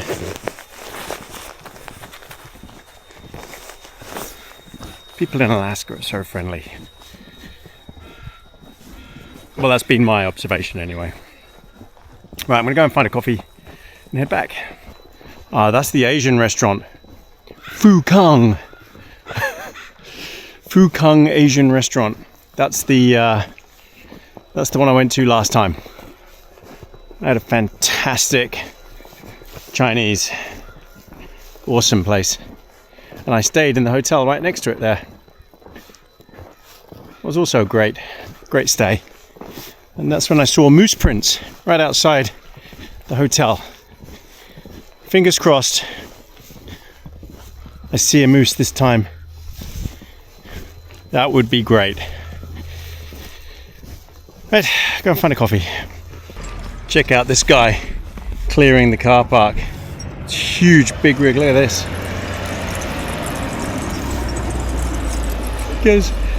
So he zips it round. This is so cool, watch. And then he's gonna climb up that huge bank of snow there. Go on.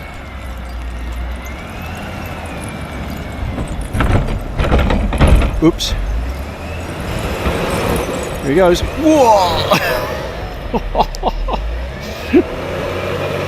Holy moly. Oh. I want to have a go. That looks like great fun. Oh. I am just so blessed, honestly, to be able to do this.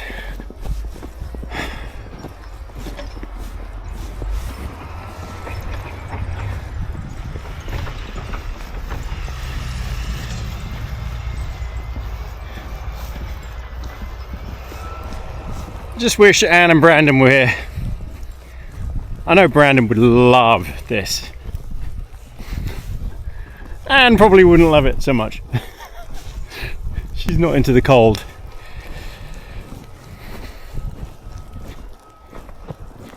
But Brandon would love it. Or the Prospector camping store. See if I can find a blanket. Just something for my feet area.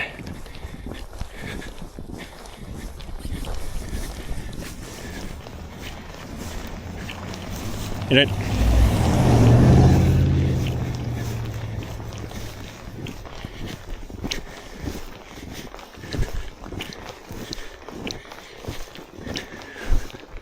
gosh, it's hard work walking in the snow. I'm not complaining. Just an observation. It's hard work. Whew.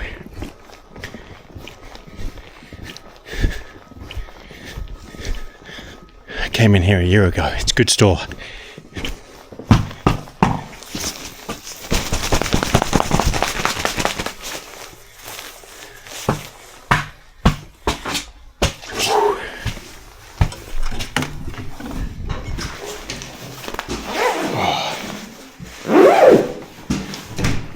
I'll look for a blanket. I decided not to bother. I'll just use my jacket, my Canada Goose, put that on my feet. I'll be warm enough with that. I've got 2 big thick coats, so I'll just put those over my feet, I'll be fine. Right, it's time to walk back. Snow's picked up again. That's what my truck that I'm in looks like, Toyota Tundra. But mine is lifted, jacked up, 35-inch tires. All right, 10-minute walk.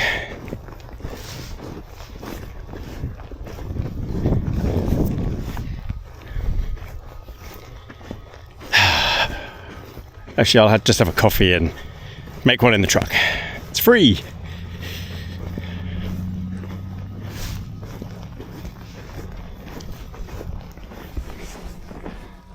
I still can't get over the fact I'm here.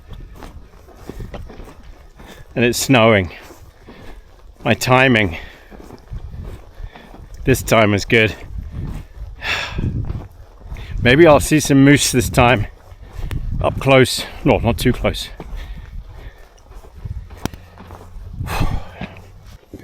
Right, we're back at the spot. It's called Dock Point. And it's the start of the Dock Point Trail.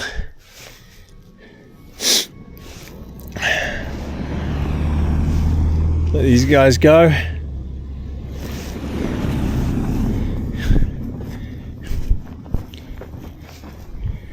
Dock Point. Picnic, shelter, beach and trail recreation areas. So there is a trail over there, so maybe we should go for a walk on the trail. Some very dark cloud over there. That's the way out. That's back towards Thompson Pass. It's very dark.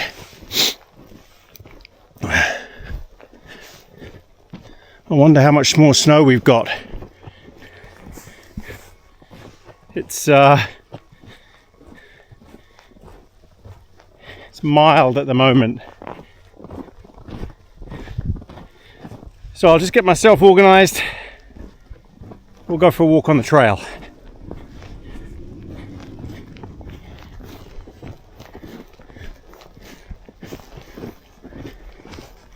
Look at my rig.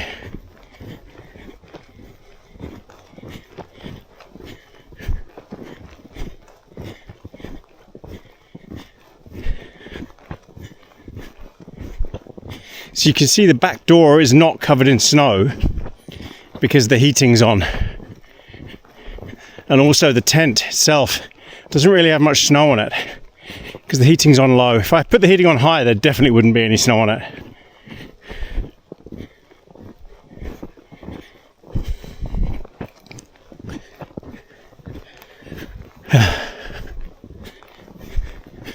Great piece of kit.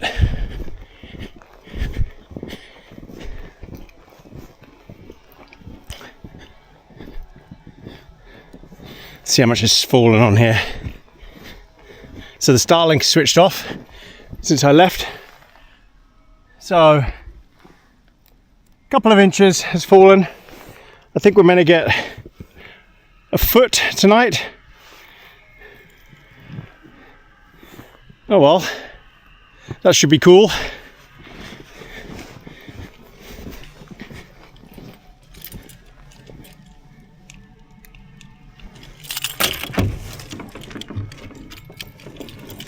Okay, now you see this is what happens. Apparently the door freezes like that. It doesn't open properly, so you have to do it manually like that. Oh, it's lovely and warm in here. Woo! It's nice compared to out there. Right, get myself organized and we'll go for a walk.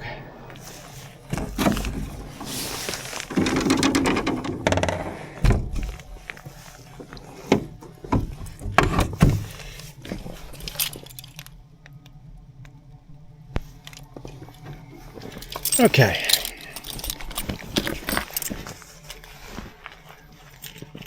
This thing I didn't point out also comes with a shower cube that you can bring down just for privacy. I don't think we'll be using that out here. It's going to do a great job. All right, let's go check out Dock Point Trail.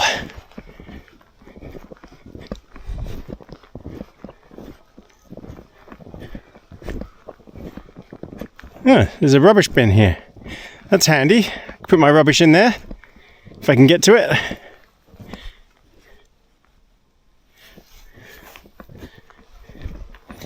This is where a snowmobile would be handy.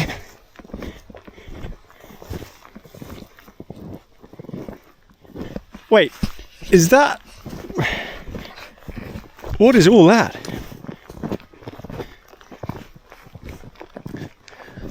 Holy moly, look at this.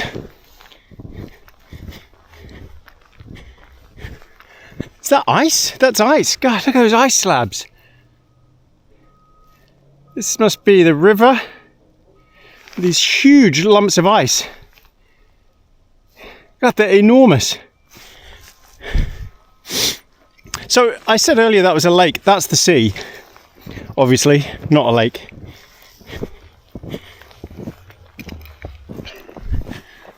Someone else going for a walk, maybe. Walk their dog.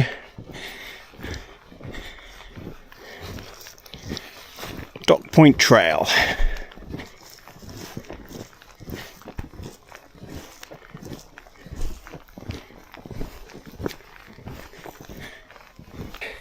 Walking in deep snow.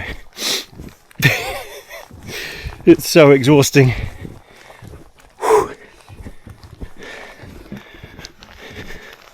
I don't think this trail is very long. It's tiny. I think it just goes to the other side of this river. And there's a viewpoint up above. So we'll go and check that out.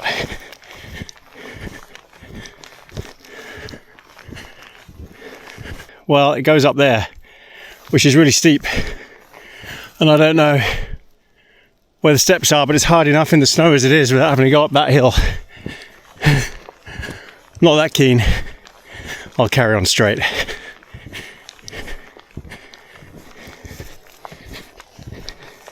So this must be part of the river that comes in.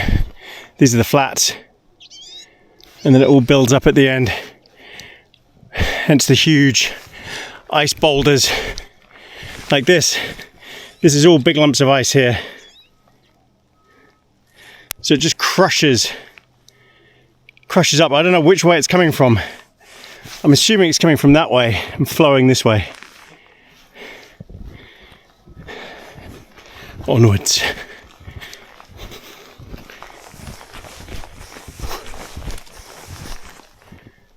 God, I wish I had a snowmobile. Actually, come to think of it, this must be the sea. And it's tidal, so that must be sea ice built up on the edges there. Huh, it's confusing me. I should have looked at a map. But yeah, that must be the sea, and the tide's out. Weird. Whew. It's not getting any easier. Oh, right, I'm just flattening a path because it's very deep here to whatever this sign says. Let's have a look. There's a little bridge. Let's see where this leads. Oh, it doesn't lead anywhere. It just says red-berried elder. Beautiful but poisonous, beware, not edible raw. Caution, do not eat raw. Okay. Well, I've come from there. The path carries on around there, but there is this turn off here. But, oh, it's very, very deep. Let's see if I can just make it onto this boardwalk.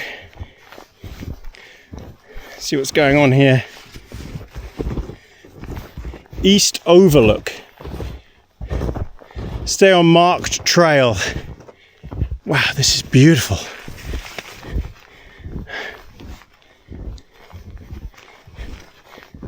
Cross-country skis would be very useful here. Let's just see what this is. Oh, it ends here. There must be a lookout. Stay on path. There's another sign up here. Oh, it's the harbour.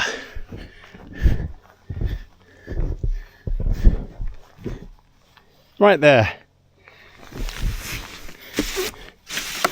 Oh, it doesn't actually say anything, just what the birds are. Those northwestern crows that are above the truck. Gosh, Arctic terns. Oh well.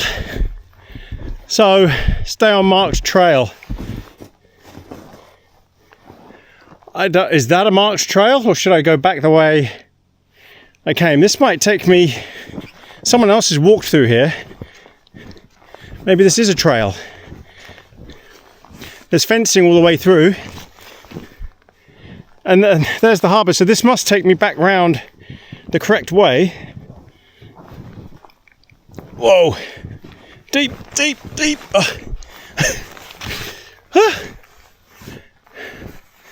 Oh, isn't this beautiful?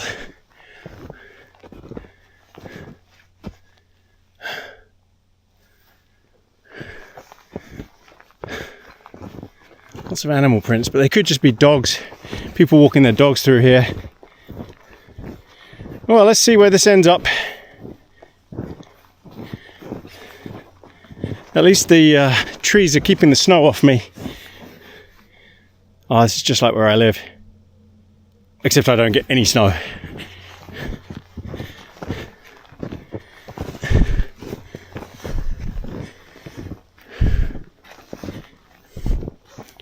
Well, there's a trail marker, so yep, we're on the trail. All right, I'll see where this goes.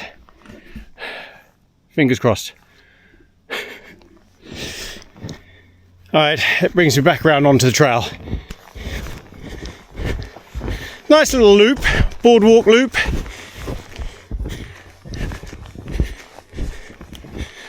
Okay, I've got to push on. Let's get back. Because the snow isn't letting up. I don't want this getting any deeper than it already is.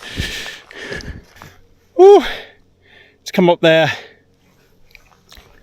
So, I guess this is a lookout up here above the town of Valdez.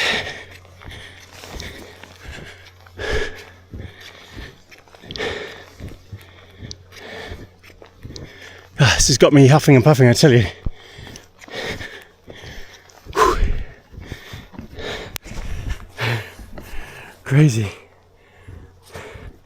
how exhausting it is walking in the snow.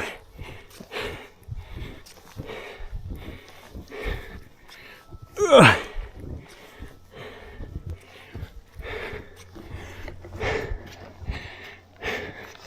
Some benches. Wow. Yeah, so that's all that sea ice that I saw. That's building up. There's the marina. So I'm parked just down here. Some trawlers in. And the pipeline is behind there somewhere. And then the Richardson Highway, or whatever it's called, is over there. And then that way is Thompson Pass, back towards Glen Allen. And then Fairbanks or Anchorage. Right, enough of that. Yeah, can't really see much because it's a bit of a whiteout. But it is pretty in its own way, especially with the snow falling. But let's get back, I need a coffee.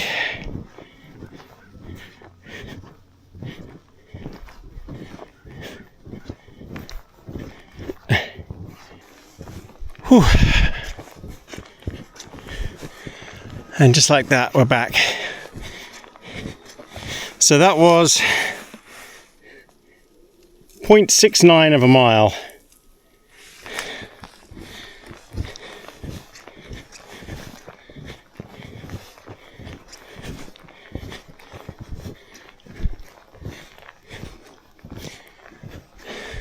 It'd be pretty cool if I have this all to myself all night.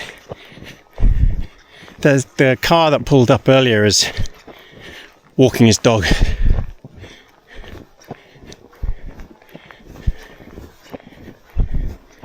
They must be walking him at the marina or something.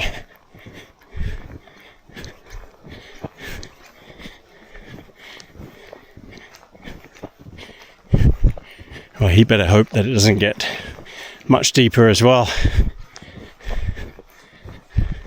So I've got a fair amount of snow built up on the top of the tent. I could climb up and brush it all off. I don't know how much weight it can take, but that might not be a bad idea. Just climbing up and brushing it off, or brushing off as much as possible anyway. I mean, it will end up being on the top of the truck, but that doesn't matter. Yeah, I might do that now.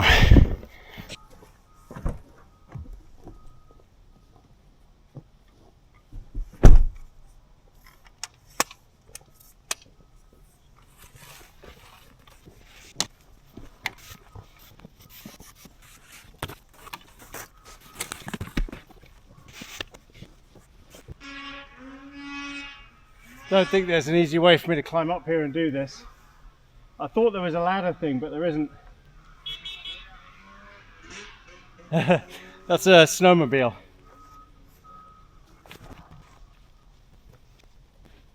No, there's no way to get up there and reach that unless I lower the whole thing again.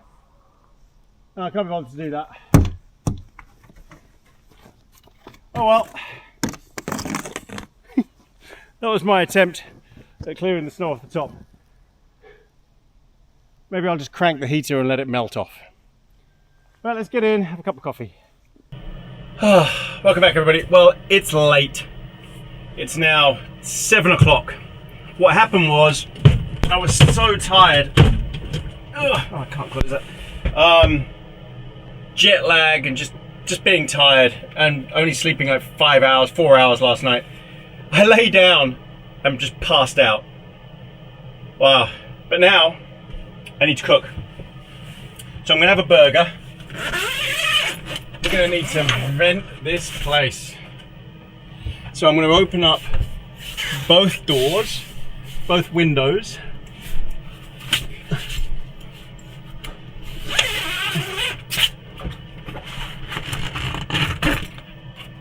Just to let a cross breeze come through. But I've got a lid as well for the pan.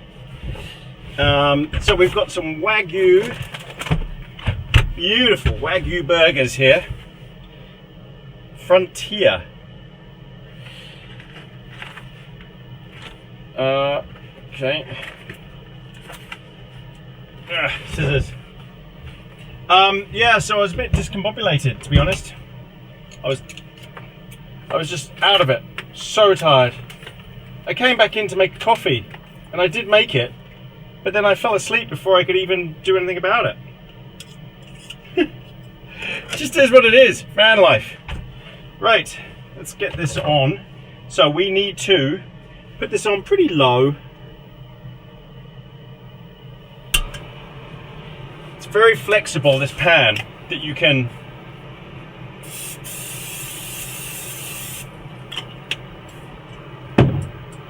use it with any sort of other pan.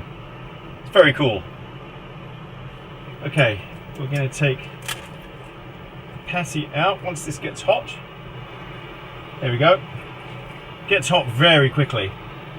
See? So quick. Just the one burger. Look at that. Excuse the arse shot. Gonna have another zesty. These are caffeine-free Cokes.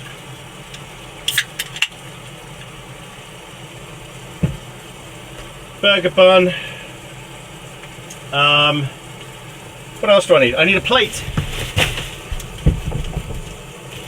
So I'm still getting organized. I will get there. think.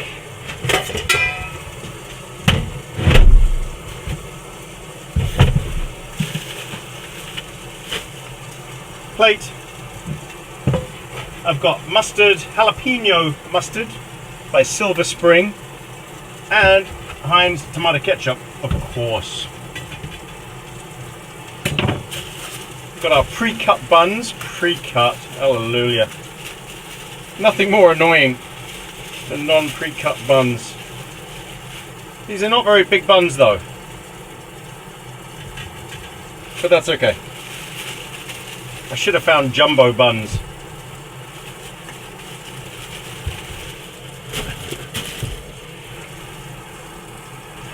Right, just make sure the heat doesn't get to that. Okay, this won't take long at all. I'm not going to butter the buns, but I will toast them once I turn this over.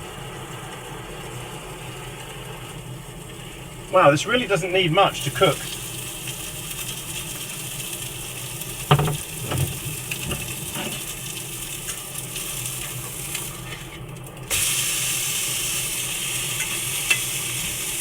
I think this is going to cook in no time.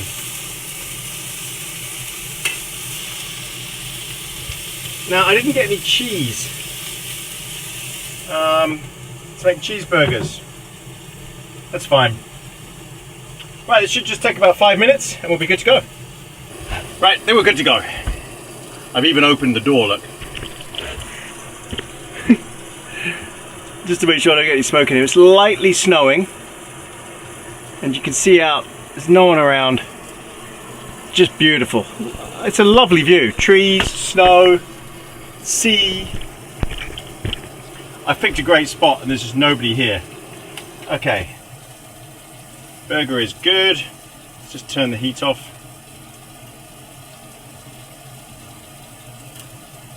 It's so much better having a lid.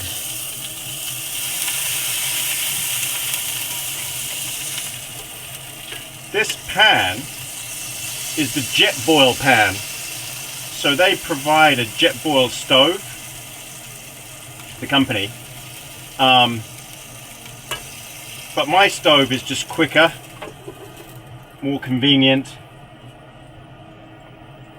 and gets the job done as well. Oh, okay, so, ooh, that's cold. Add mustard. Be interesting to see how hot this mustard is. Tomato ketchup.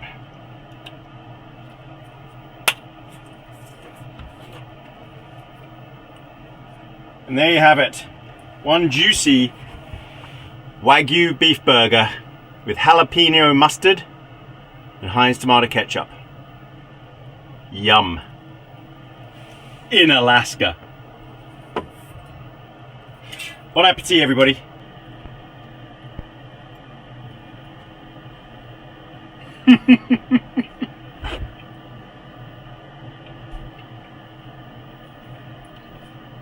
Oh yeah, I can't believe I'm here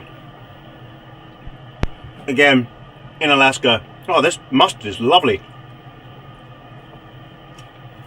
In the snow, looking out at this view.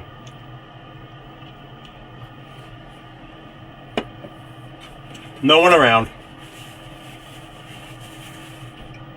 Perfect.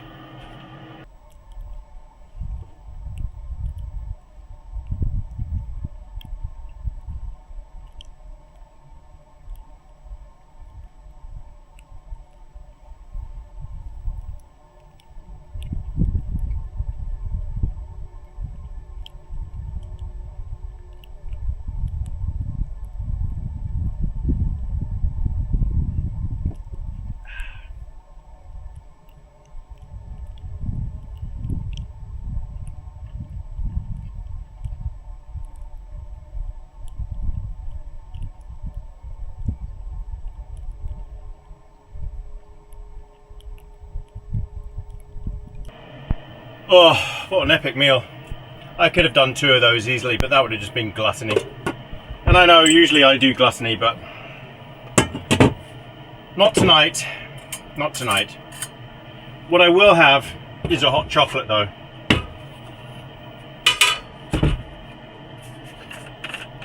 I had a cigar last night, I'm not going to have one tonight.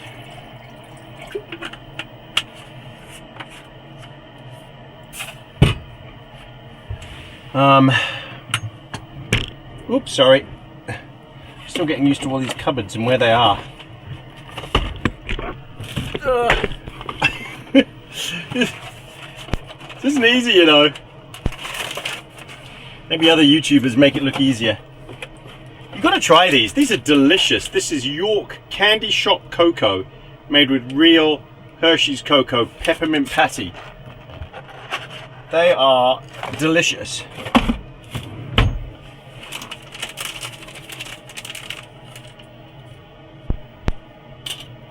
This stove is very flexible. I do like it. The MSR switch. Right, let's get this on. Okay, got my hot chocolate. So, the end of night 2 of being in the van. Well, this is night 2 of being in the van. So what do I think? Well, today is a lot warmer. It is 32 degrees, which is freezing. It's just at freezing, 0. This camper setup is awesome. I love it. Honestly, the only issue is this light not working on the door.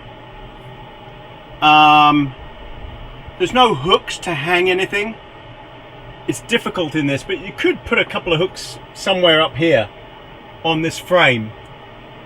But it's tiny. That's just a small thing. Storage is a bit difficult. The storage space is limited.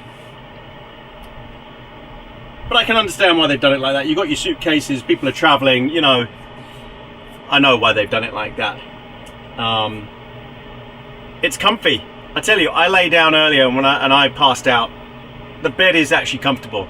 My feet were cold last night because it was minus 15. It was, you know, 4 degrees Fahrenheit. It was minus 16 Celsius. So that's the only thing, is it's not insulated. It's got these sort of thermal curtains, these blackouts, which do a decent enough job. Luckily, it's got such an overrated heater for this size, over-engineered heater, that it takes care of it. Battery system works brilliantly. It's all ready to go for Starlink. The truck is just awesome to drive. It's so comfy, so much power, so much ground. It's lovely to drive.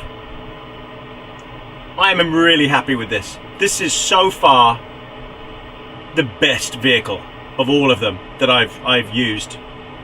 I mean, it's better than my truck by a long way, just because it's so flexible. You can do so much with this because it's so huge.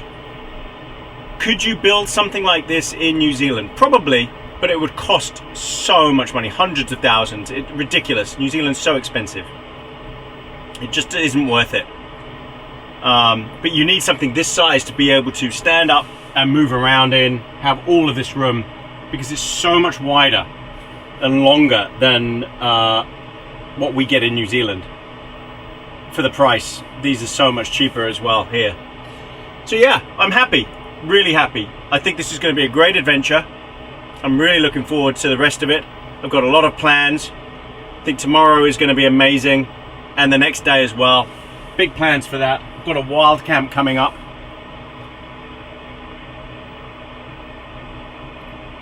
And another night in here. And then we'll take it from there.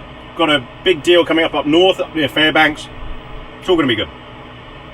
Right, I'll bring you back at bedtime. And that will be the end of this video. So, see you in a bit. Oh, and look at my view. I keep reminding myself to show you I'm looking out at the trees and the sea. And I'm perfectly warm, even with this door wide open, because the heater is just so hot. It's lovely. This is what I like. Sitting out looking. Anyone who knows my channel knows this is what I like doing. Sitting out and looking out. Alright everyone, bring me back later. Right, welcome back to bedtime. I can hear something. Let's have a look outside. Let's just see what the situation is. Let's get a sit rep.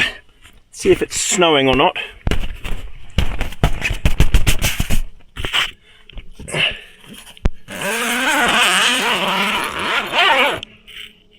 Can't really tell because I've got this mesh here. I think it is snowing. I can hear something. Bring this up here. Okay. Right, let's have a look. Oh yeah, it's snowing. Oh, it's lovely. Gosh, we've had quite a bit of fresh snow actually. These tracks are getting covered. Be interesting to see in the morning how much snow we get. Right, enough of that.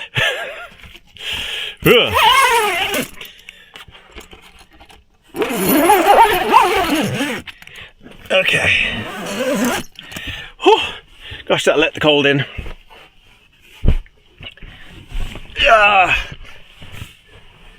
Snug. Right, so this time I've got my socks on.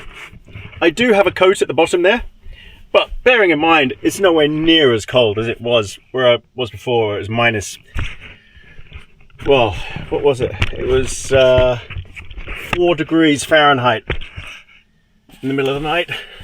4. That was pretty chilly. I've got the heating on low. I think it's about 65, 64.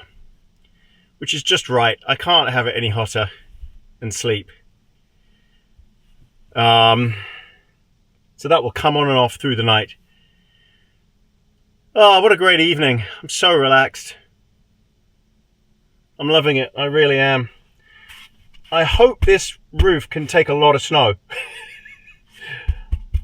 Imagine if the whole thing came down.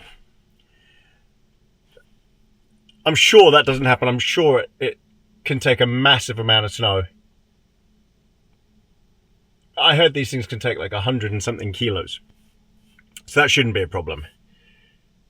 And then tomorrow the plan is get up early, which I probably will anyway because of jet lag.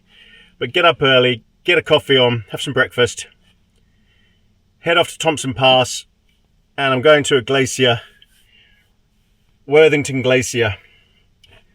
This is where I checked out earlier. I'm going to park up and then make a decision whether I camp there the night in the truck and then do a wild camp the next day, which is walk with a backpack, snowshoes and everything, and go and camp in a tent, or do it the other way around, camp in the tent first. I'll see what the weather forecast is. I don't want to be in the tent if we're going to get 3 feet of snow.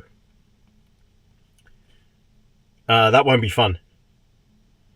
And I've got the Hilleberg Una with me, but 3 feet of snow is no joke.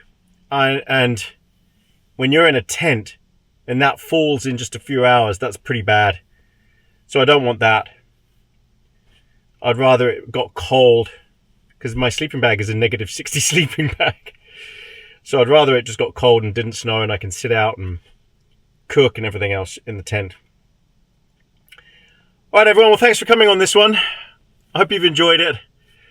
As usual, please like and subscribe. Please follow us on Instagram, Facebook, and X.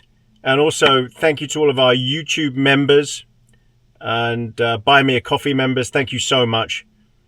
All the treats go to Bernie and Bolly, my puppies who are at home. Shout out to them, Bernie and Bolly.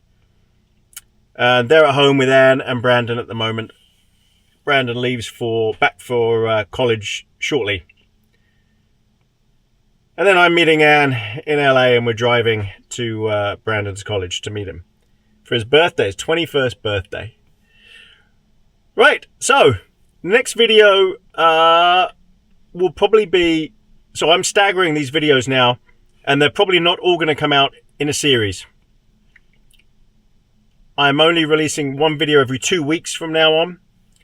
So I just don't know when. So there will be one more Alaska video while I'm in Alaska that I'll release, but the rest of them will be released through the year, and they'll be interspersed with New Zealand videos. So it's just the way I'm going to do it this year. Just mix it up a bit, keep it fresh. All right, everyone. Thanks for watching. Thanks for coming on this trip. I hope you enjoyed it. This could be a long video, I don't know. But